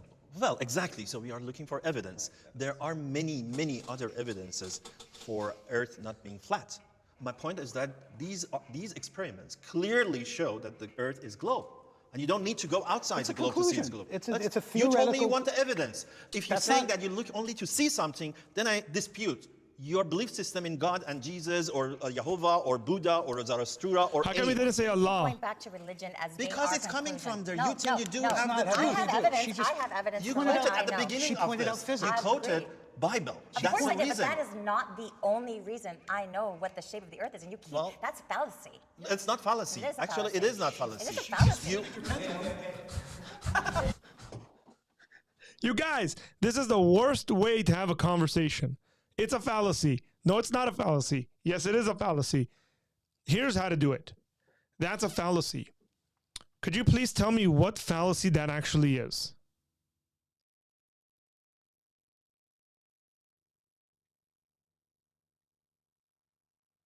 And then wait for them to give you. If they're like, I don't know, it's some fallacy, then you're going to say, I'm sorry, ma'am, or I'm sorry, sir. You're claiming that what I'm saying is fallacious, but you can't even tell me which one it is or what it is. Can't even explain it. So I'm just going to reject it. If you can't tell me the fallacy, then okay, we can have that conversation. Not, yes it is, no it's not, yes it is, no it's not, yes it is, no it's not, yes it is, no it's not, yes it is, no it's not.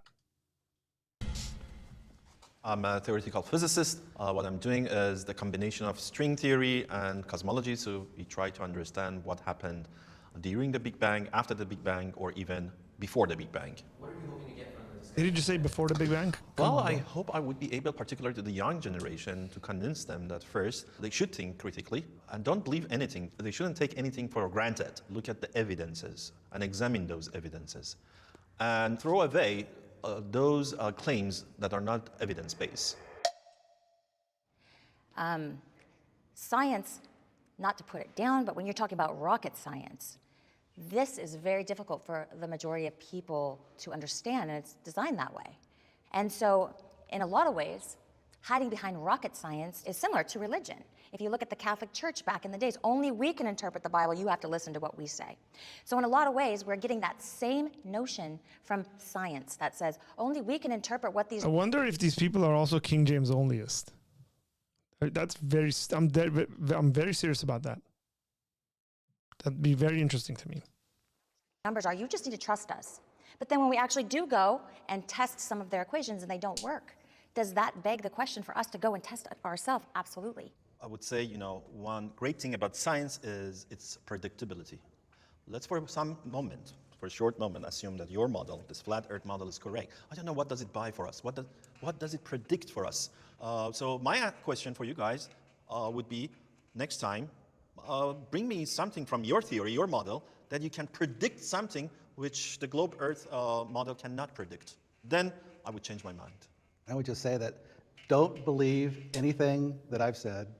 You got to do your own research. And I think what you'll find is that you'll see that a puzzle piece doesn't fit. And the only way you're going to do that is if you put your own eyeballs on it. I don't blame people for being skeptical. I'm skeptical about a lot of different things. I applaud that instinct in you. But you have to go beyond just not believing in something. Ask the hard questions. Ask what qualifies a YouTuber, a book author, anywhere else you're getting this information. What qualifies them to make wide-ranging comments about the shape of the Earth? Look, anybody who can overturn Einstein or some major theory is going to be eventually written in the halls of science for the rest of their lives. But they have to come up with the goods. They have to show good science-based evidence that what they say is true, and they have to withstand the test of time and peer review and the rigors of the scientific method. All right, thank you. I'm Alice with. Ollie, it was nice to meet you. Almost neighbor. Very nice to meet you. Thank you. Hey, I want to get you a copy of my novel. Oh, sure. And, Hey, good job. Thank you guys for watching this episode of Middle Ground. That's right. We know that one of the biggest requests we get is we just Hug at the end.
By the way, I think I know how this stuff spreads.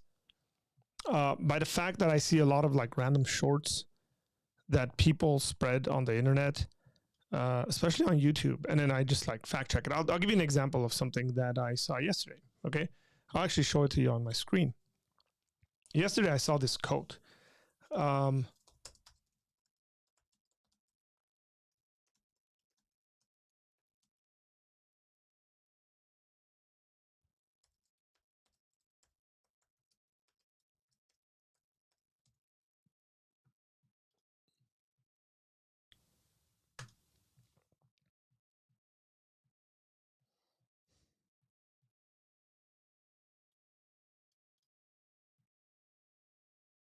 So yesterday I saw this specific quote. It said, "I prayed that when I die, all of hell will rejoice that I'm no longer in the fight." This is a quote that is attributed to C.S. Lewis. I read it and I was like, I've never heard anybody like who was knowledgeable on Lewis quote this. And I was just like, I wonder if that is C.S. Lewis. That's a cool quote. That's a really, really cool quote. I might actually turn it into a shirt.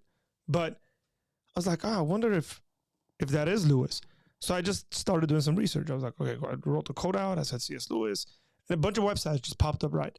And then I changed the wording and stuff like that, like in regards to attribution to Lewis. And I was like, did C.S. Lewis say? And I started coming across like, no, we don't really know who said it. It gets attributed to C.S. Lewis, but we can't find it in any of his writings, X, Y, and Z.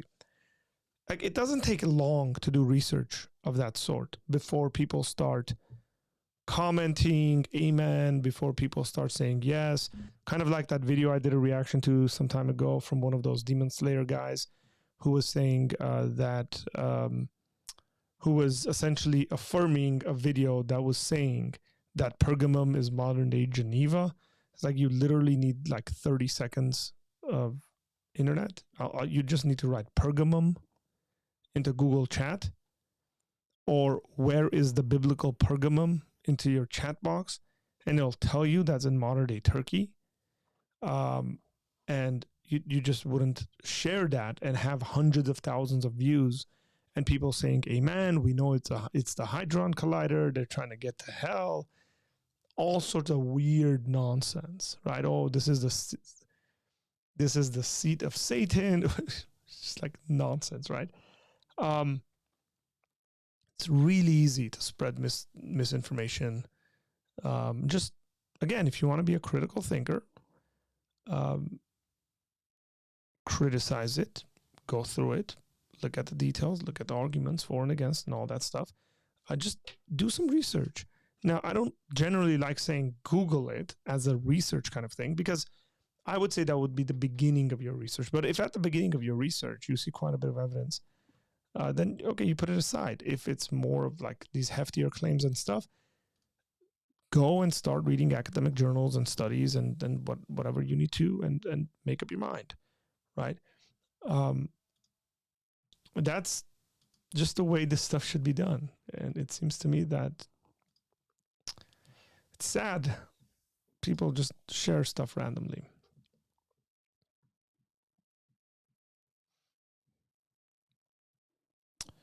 Hey, look at that. We got a Twitch person in here. Hey, Twitch person, who is telling us that the true God is Allah and Muhammad, not three God. Haha, you Christian from Constantine. Ah.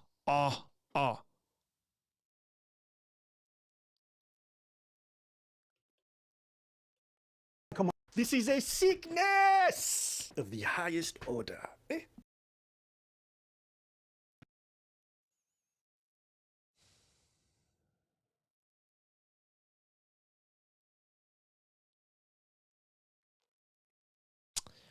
Don't be like this guy, ladies and gentlemen. Please do not be like this person.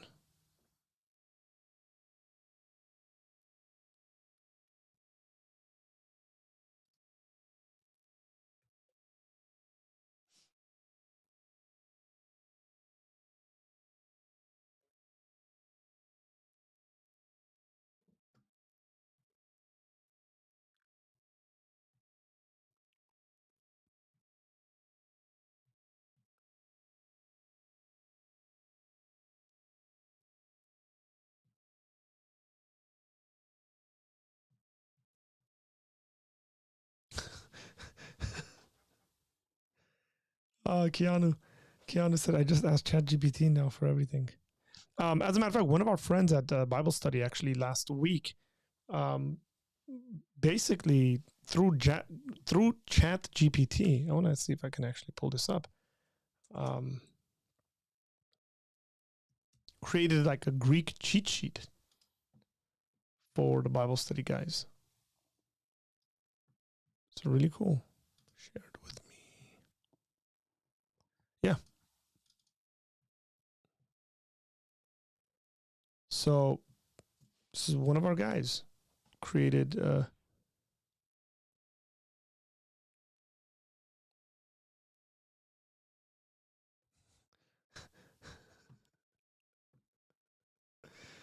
it's so funny. Here, I didn't read this note. He said, I'd like to thank my supportive wife, kids, and ChatGPT. But he created this entire document using ChatGPT, and then he organized it, obviously, about Greek. In Koine Greek, there are several tenses used to indicate the time and aspect of a verb. Here's a list of main tense found in Koine Greek. Present tense expresses ongoing or continuous action in the present time. Example. Leo.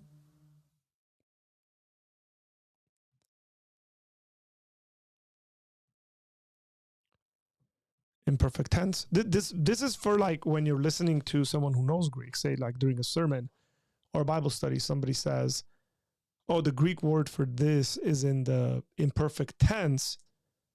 So a bunch of the guys have access to this and we'll look it up and go, oh, I know what that's talking about, right? Until they have it good to go. This is really cool. ChatGPT. Not bad, not bad.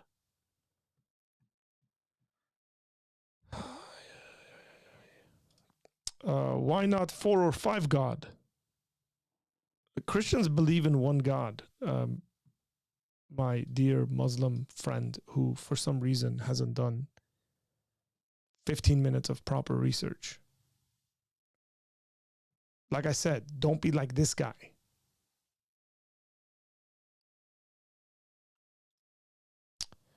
I will never accept Muhammad as the only prophet because he was a false prophet.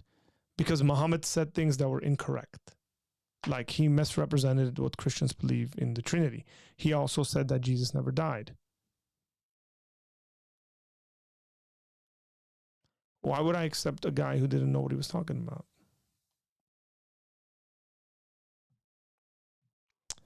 But again, you're not the first Muslim. Neither will you be the last Muslim who's going to jump into my chat and say stuff like this. Just again, man, learn to listen, learn to have good conversations, and it'll be great.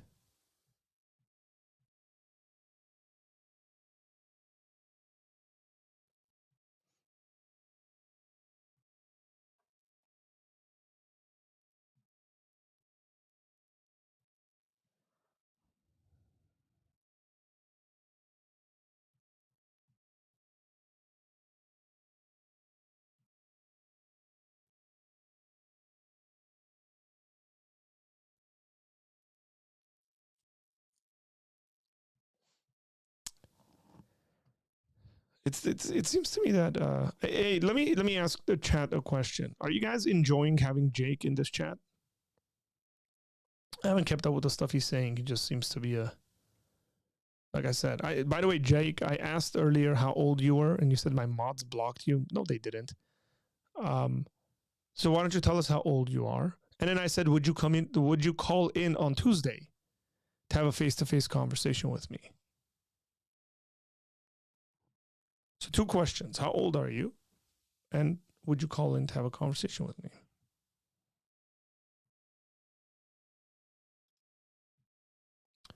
This guy said, is it me or all? Is it me or? There's supposed to be an R there. So is it me or are all Christians bald? You need a lot for the hair.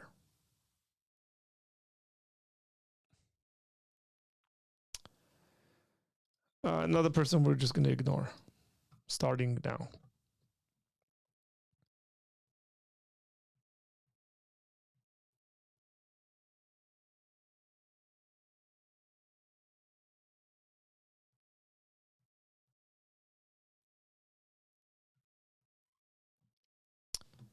It's 10:42 my time, guys. And you guys said next video.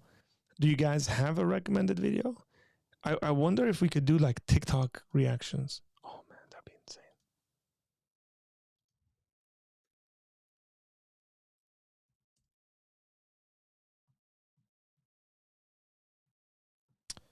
They put you on timeout. Maybe because you needed to be put on timeout. That's because you're acting like you're 5.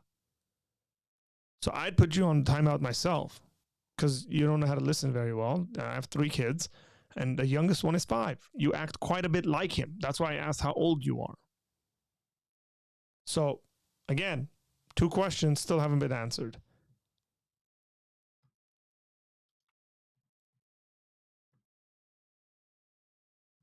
So Arthur just sent a guy on Twitch to Sam Shamoon. I highly doubt he'd be able to. He said, I need to believe in Allah so my hair grows. What kind of stupid nonsense is that? Like, there's no bald Middle Eastern Arabic Muslims. Like, seriously? Seriously? So, Jake, everyone thinks you're obnoxious, dude.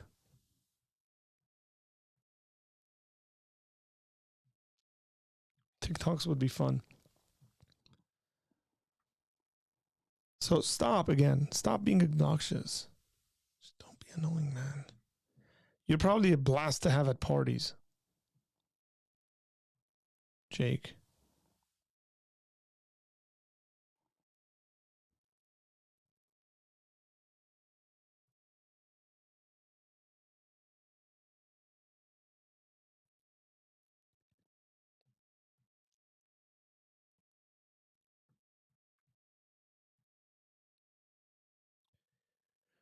Dude, Galactic, man. Today during the day I went, was it today? No, it was yesterday. I went in the rabbit hole of weird like Nostradamus prophecies and like just like shorts on this. Oh man. Have you reacted to the Young Dawn meltdown yet?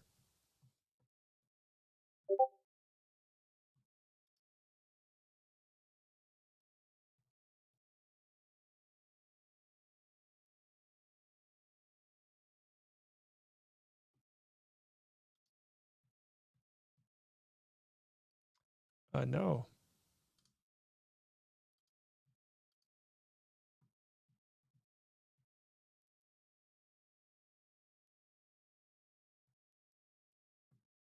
I don't know what meltdown you're talking about, by the way. I should take this time. Hey, look, AJ just put up something on. Oh, man. So we do have in our Discord group, we have a video reaction channel. You guys jump onto Discord.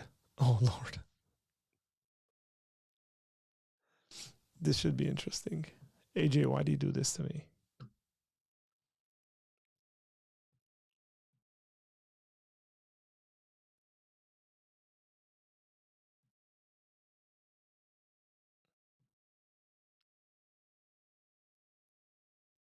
Hey, Jack, I'm just gonna block you, just because again. So this is your final chance. I asked you 2 questions. You haven't answered it. You just keep saying the same thing over and over again. So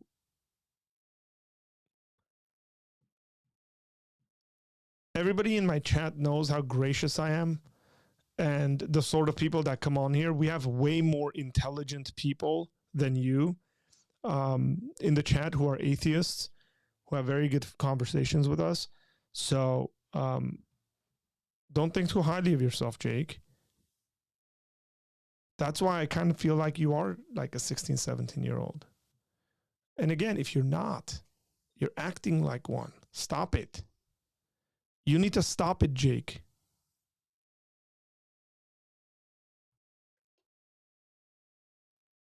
Okay? Just stop it.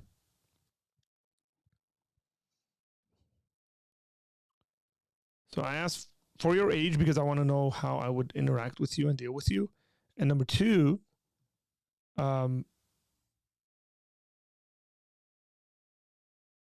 whether you would call in. Still haven't answered them. Oh, so you have ad hominems. An ad hominem would be if I said what you believed is false because you're acting like a 12-year-old. So let me, again, teach you some stuff here. I never said hey, Jake, what you believe is false because you're like this. I just said you're annoying. It had nothing to do with your beliefs. It's just you're annoying and obnoxious. And it's just not really fun being around. You might want to just change your personality. You might end up having a lot more friends. And you wouldn't have to spend your late nights on Wednesday nights in YouTube videos being obnoxious. Just life advice, dude. I'm like genuinely life advice. Okay? You don't need to be like that.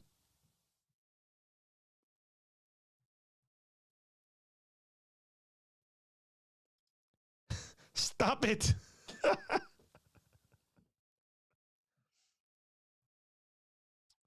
Well, he's not blocked right now. And I haven't blocked him just yet. Hey, so AJ sent me this TikTok account. We're going to watch this. AJ, is this going to give me like a heart attack and anxiety and stuff? It looks like it is.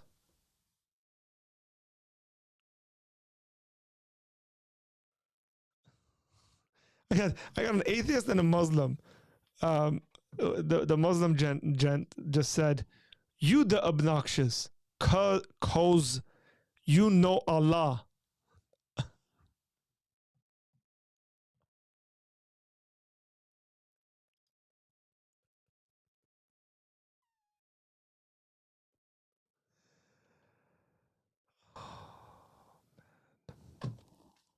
This is a sickness of the highest order. Okay, I got my water next to me. Let's see if my blood pressure will go up on this stuff. I hope not. I don't know. By the way, I was actually gonna look at what you were talking about, what somebody said about Young Dawn, and his meltdown. I'm genuinely concerned there. By the way, in regards to what meltdown.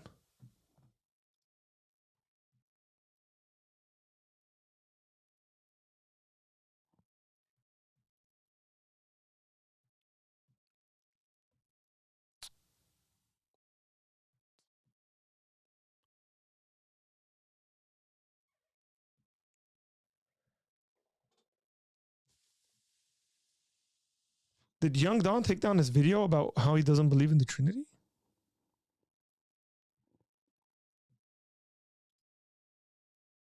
No, that's in the live section. Okay. Oh, it's still up. Yeah, I don't know what's going on. Let's put this up.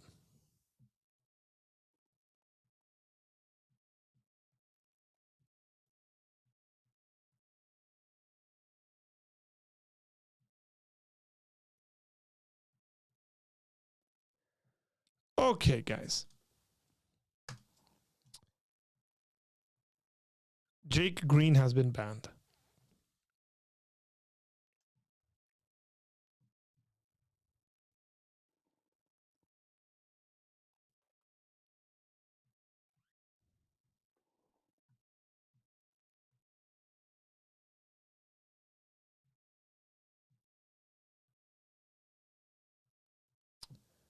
Okay, let's move on. Yeah, I mean, I reacted to his Trinity stuff a couple of days ago, and yeah.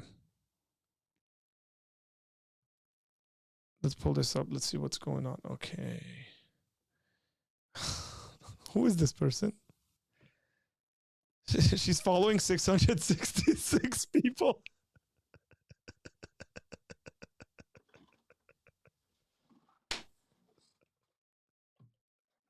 This is a sickness of the highest order. I know how this is gonna go.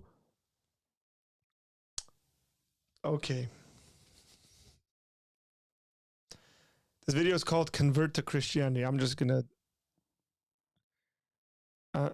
go through it like this. They tell me I was never really a Christian. Well, I'm telling them that I know my journey. I know that I sought Jesus. I know I read my Bible every day. I know I prayed every day and did my quiet time. I had a prayer closet. I know I went to church and I held my hands up and I had moments where I felt the Holy Spirit and I was talking to God and I was walking with God and I was sharing God with the world. And I dedicated my whole existence revolved around God and having a relationship with him, right? So I did way more than just get on my knees and ask God to save me, which is most of the churches will just tell you all you got to do is come to the altar. All you got to do is get on your knees and repent and confess your sins and turn to the Lord and you will be saved. He will save you in that moment and you will be saved. So I did that plus way more, right? I did that. She and means more. Christian living. So if I was never a Christian and I was never truly saved, that means that when I genuinely came to God and I did my part and I talked to God and I asked God to come and I prayed to Jesus and I was spending all those mornings and nights praying and writing in my journal to him and doing my devotional, that means he didn't show up. That means he chose not to save me. He chose not to make me a Christian because I did everything I was supposed to do. Right. So if I never got saved, then God didn't do his part to save me, and that's not my fault or my responsibility. They tell me... Yeah, I don't know who the they are, and I can see why people would say that, like you were never a Christian, because they hold to a certain theology. I just say you were a Christian and you apostatized.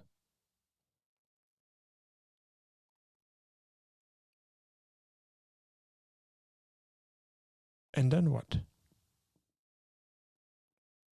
Okay, yeah, I mean...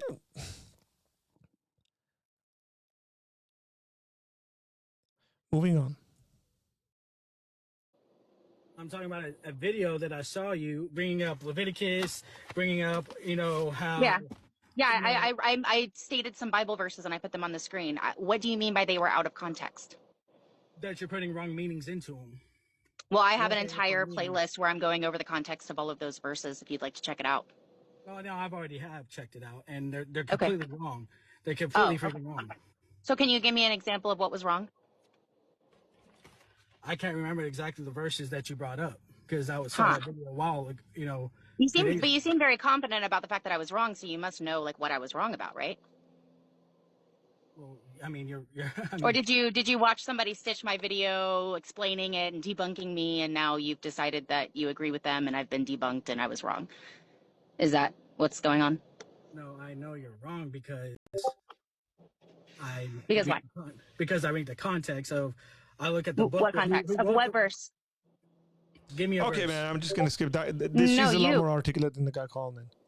I'm talking about a video that I saw. You're praying for God to reveal himself. Hang on. Oh, that's a playlist. Okay. I want another one. Let's see. Which one should we go to, guys? The main message of the gospel. Let's watch this one. Think about it. This supposed gift of Jesus would not be necessary. It wouldn't mean anything to anyone if people didn't feel as though they needed that gift in the first place. Nobody thinks they need a savior unless they also think they need saving. So this good news wouldn't even exist if there wasn't first bad news. And the bad news is that you are bad. You are inherently flawed. There is something wrong with you at the core of your existence, and it needs to be repaired. It needs to be fixed. You are inherently broken. Now I would just like to sidestep for a moment and just put this out here. If you were born inherently flawed and broken, and God is the one that made you, then he created you to be inherently flawed and broken. But she seems to not, at least admittedly understand, or just not understand, the whole concept of sin and original sin and what it means when God creates you and what it means for God to create a mechanism in which creation is done in, right? Procreation, human beings creating human beings who are fallen. It seems to me that as though she's thinking about this in the context that there is kind of a ex nihilo creation, a creation from nothing with the creation or the existence of every single human being. And then it seems to me that she's just doesn't get that. Or it's just benefiting her argument to state it the way she is. I mean, I wonder whether she would literally stand there and say there's absolutely nothing wrong with me. I'm very interested. Would any one of you guys say that there's nothing wrong with you, that you're like not inherently flawed or whatever like that? Like if you don't want to use language like inherently sinful or inherently evil or something, use something like flawed. Like any single one of us, how many people are in here? There's 27 people in here. Would any one of us say that we aren't inherently flawed?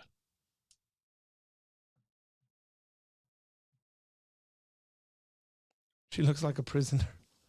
The orange jumpsuit.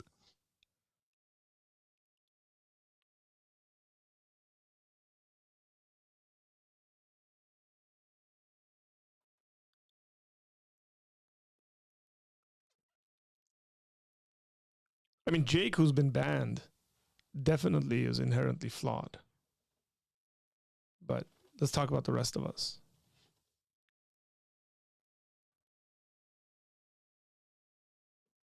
Like,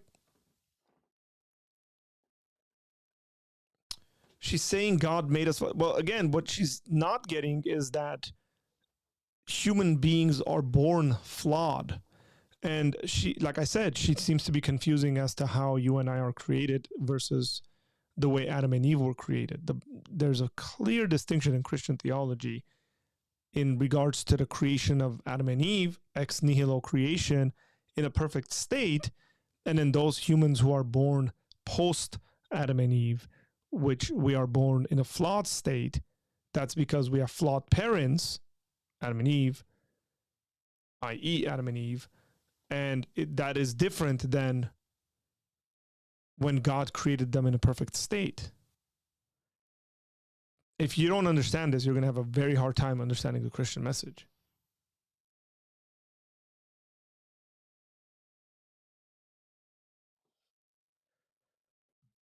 Okay, let's see. Nobody would care about the gospel message if they didn't feel as though they needed Correct. the gospel Yeah, message. of course. So you have to convince someone. Of course. Nobody would want like this. It's like, oh, the doctors told you need medicine because they said you're sick. But you know, if you really didn't believe that you were sick, you wouldn't need the medicine. Well, yeah, we get that. I mean, you're not saying something that's new or like brilliant or something people haven't thought through. I'm just surprised that this needs to be said. Clearly, if you don't think you've sinned and done wrong, you're not going to think that you need a savior. And if you get rid of that, if you convince yourself that you don't need that, then yeah, you're not going to need a savior. And so you're not, Christianity and the message of Christianity is going to not be very appealing to you. Just having a hard time as to why somebody would make a video on this.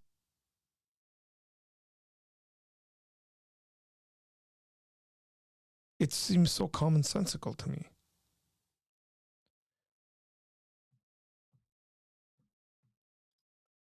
Need the message before you can convince someone to actually accept it, right?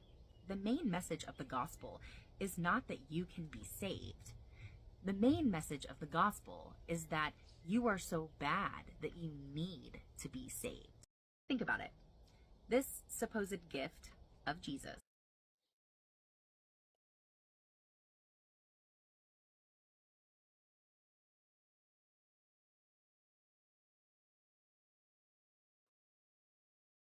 Okay. She has 196 context 196,000 followers on TikTok. That video. Christians will say, You're praying for God to reveal I himself to missed me, it again. right? Where is it? Okay. Think about That video it was put up 2 days ago. 650 comments, 2,223 likes. I can't see views and stuff on TikTok, huh?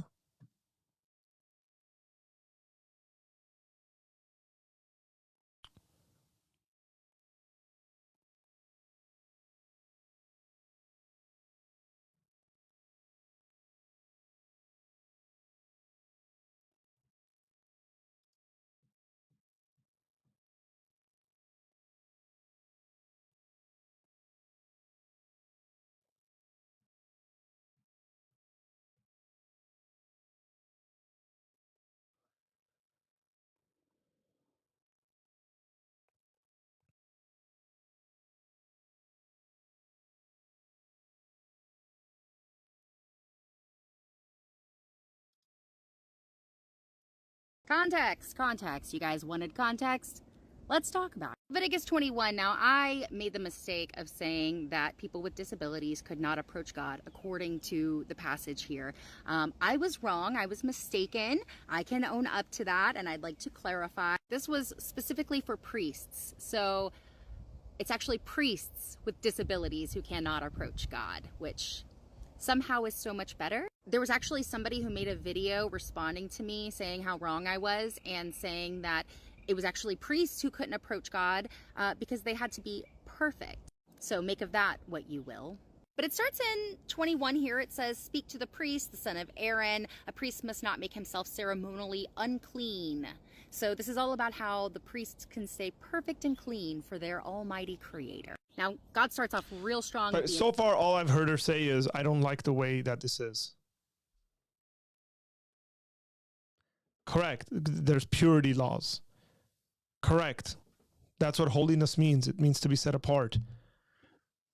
I might even think that there's a practical reason why individuals who had disabilities couldn't be priests. It's because priests had certain tasks they had to do, and people with disabilities wouldn't have been able to do those things because literally they wouldn't have had the ability to do those things. So it's kind of counterproductive to make them priests. There is an aspect, whether it's animal sacrifice or anything like that, of there's a fully functioningness to the things that are offered to God. So, animals with blemishes because they need to be perfect. Yeah, there's a reason for all these things. Okay, moving on. Important stuff. Don't shave your head or shave the edges of your beard. And then he goes on to say they must not marry women defiled by prostitution or divorced from their husband. Because, of course, by default, by touching such an unclean woman, you yourself become unclean. Oh, this one's really good. If a priest's daughter defiles herself by becoming a prostitute, she disgraces her father. So, obviously, she must be burned in the fire.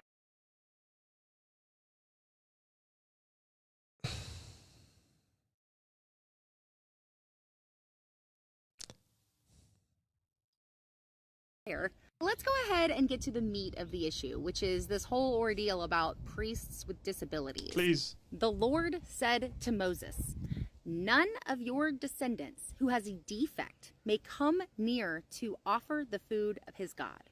No man who has any defect may come near. No man who is blind, lame, disfigured, or deformed. No man with a crippled foot or hand, or who is a hunchback or a dwarf, or who has any eye defect, or has festering or running sores, or damaged testicles. And then it just goes on. Pause to read. So, why did you want me to look at the context again? Okay, that's it. I can't. Like, I seriously. Is this the sort of content you guys consume?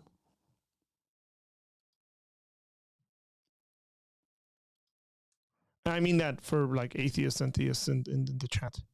Do you guys actually like watch individuals like this continuously? Like, how does that actually affect your, I don't know, your mental health?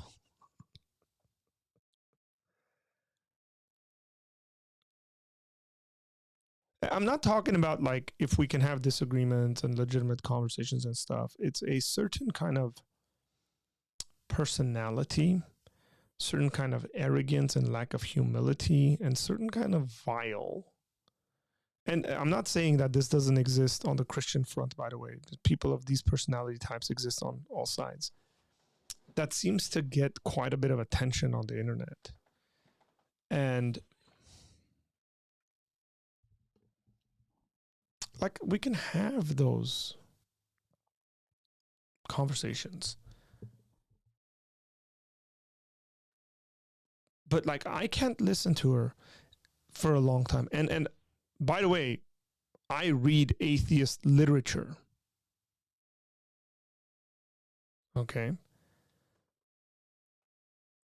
I consume lots of atheistic content.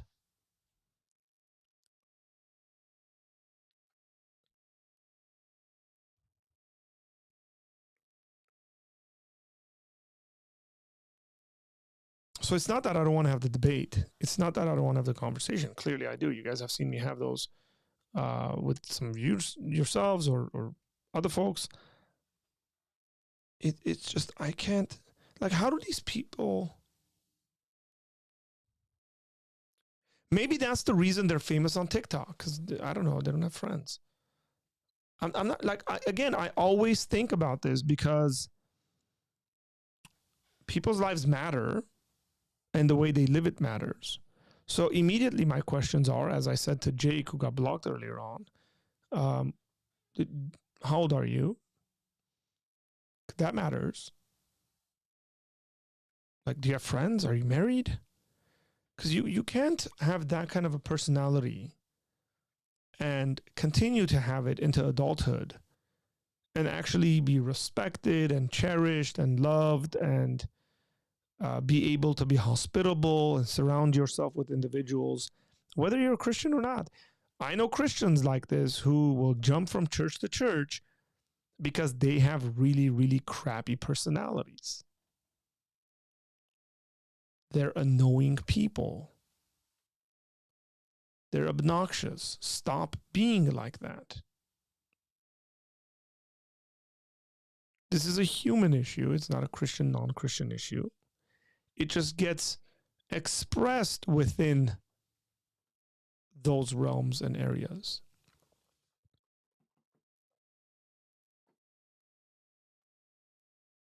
Hey, good night, Justin. You guys get what I'm saying, right? Like, and I suppose that, like, if I listen to this girl's videos, if I listen to like 15 of them in a row, I'd probably start having anxiety.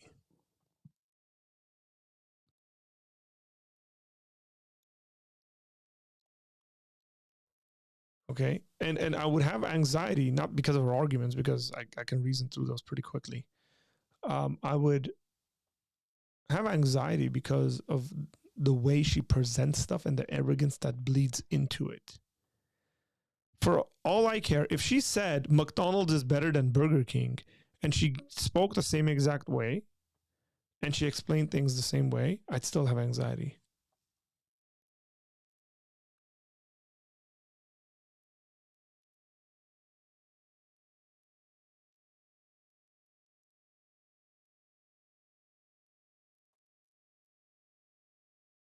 She's like, we can't be like, again, some of you Christians are probably very angry because, okay, so AJ sent me another video of hers and we'll look at this one. Listen, Hang you on. do. Some of you Christians are angry, and I see this a lot from the Christians. Listen, you do you, but I was going to say, some of you Christians are so angry because you guys continuously listen to individuals like this. Stop. Get some help. I wish I had that Michael Jordan clip.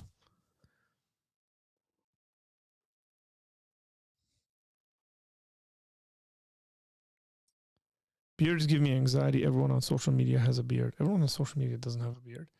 And plus, I most likely will be beardless by Friday. I might have to go to an event on Friday night, beardless, ashamed. Ashamed in my community, I say. It's either by Friday or by Monday. It's one of the two. We'll see how it goes. But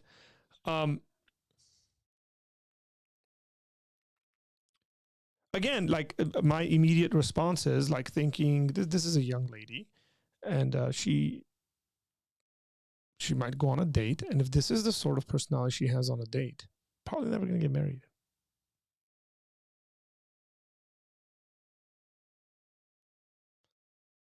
Like, I don't feel good saying that stuff. It's not cool. But I hope this is just kind of an internet persona sort of thing that's going on here.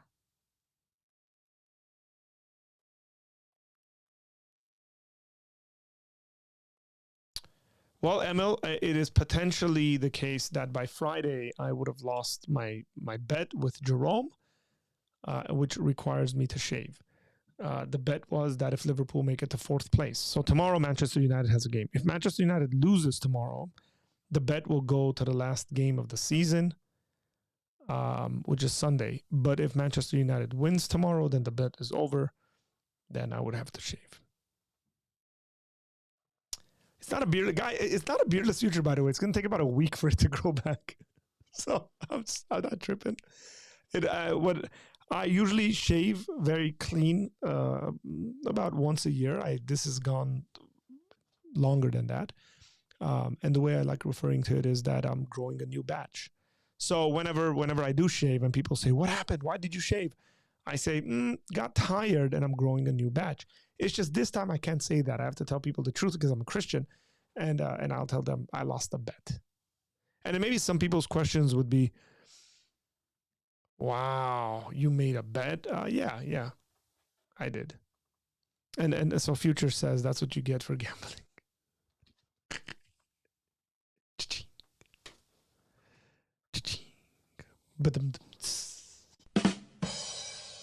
Okay, let's watch this one AJ sent. He said particularly this one.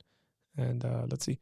While it is natural to be selfish, we humans can learn selflessness through the glory of God. Let's see what she says.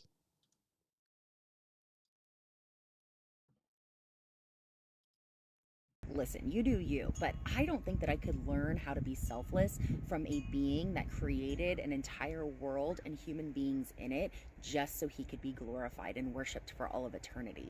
According to Christian doctrine, I am only here so God can... Yeah, that's not true, by the way. God didn't create for that reason. Nowhere does it say that. And so all this other stuff she's saying is going to be problematic. According to Christian doctrines, he said, the only reason I'm here is... glorified. And if I don't do my job of glorifying God and telling him how great he is every day of my life and licking his boots into eternity, he's going to toss me in the fire pit. So find a husband, lady. Please, you do yourself a favor. A good one at that.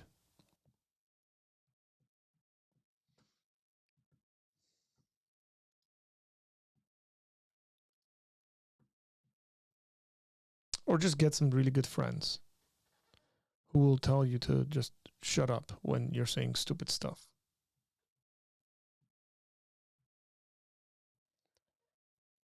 It is one thing to be genuinely... So I'm pretty good at this, guys. Okay, I'm pretty good at seeing the difference between genuine questions and then the other kind, sneaky, vicious sort of. Sometimes I'll see them in the chat and then I'll entertain them because I want to show what that kind of conversation looks like. I see it as a teaching moment.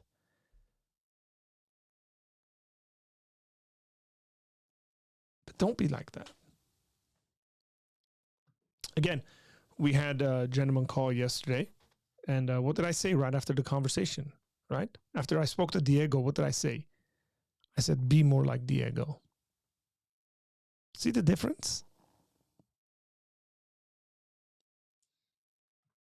So that you guys know, I'm not saying that just because I disagree with them or somehow they have like some amazing arguments or whatever like that.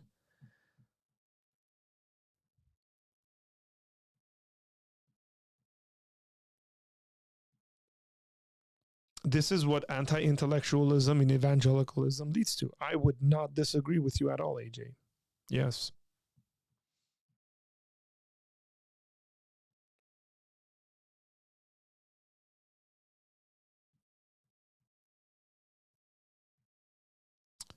Radioactive trees, what are you saying? Is it not believe or else? But like...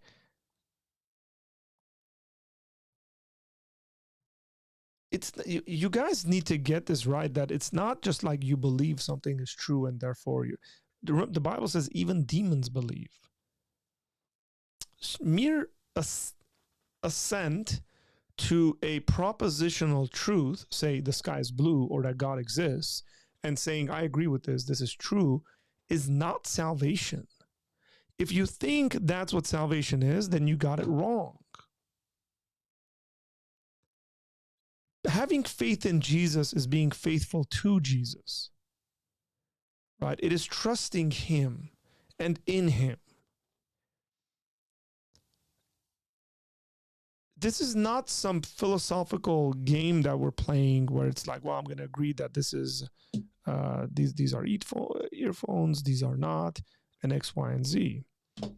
So it's okay, obey or else. And you think that's wrong?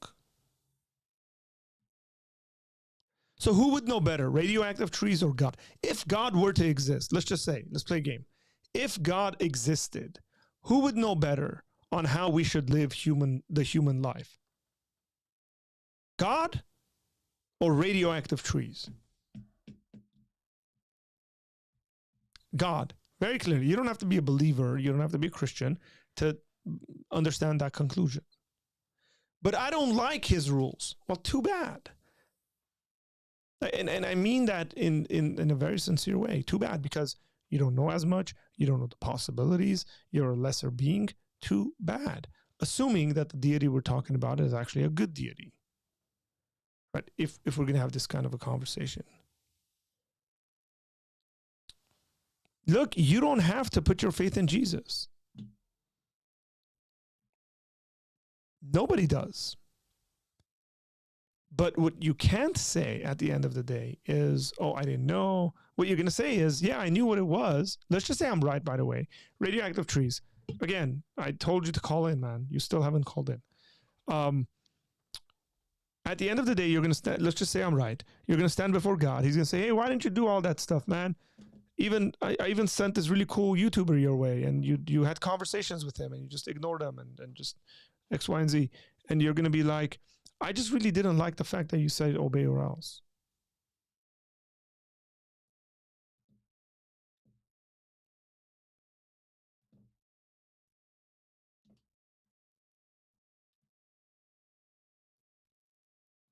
Bye, future. Take care.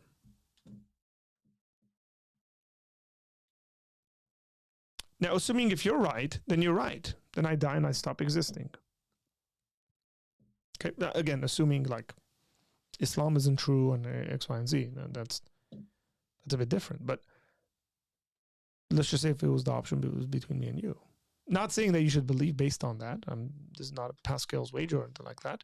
I'm just pointing out the realities of these sorts of conversations, going beyond just like a philosophical analysis or something like that. Okay. Again, Matt, we don't have enough time because we've been on for 2 hours and 20 minutes. I got to go, actually.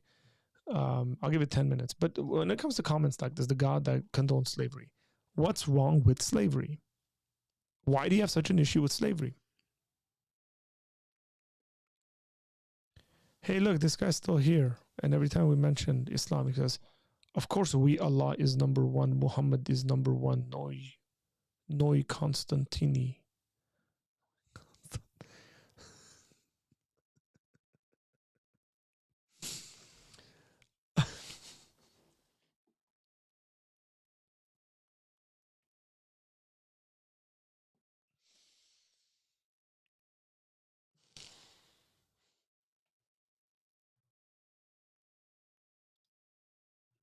Hey, spell check, by the way. I know English might be a second language, but you can like autocorrect and stuff is a good thing. Okay? Hey, take care, PT. Owning another human being as property is abhorrent. You still didn't tell me what's wrong, why it's wrong. You restated. This is why I want you to call in. Okay? So I'm going to stop this conversation. Okay? You can call in on Tuesday. Here's what you did. The Bible doesn't condone, the God that condones slavery. And I said, why is that wrong? You said owning another human being as property is abhorrent. But why is that wrong? Beating your slave as long as they don't die within 3 days is okay. Why is that wrong? You're just stating stuff that is said in places, but you're not telling me why it's wrong.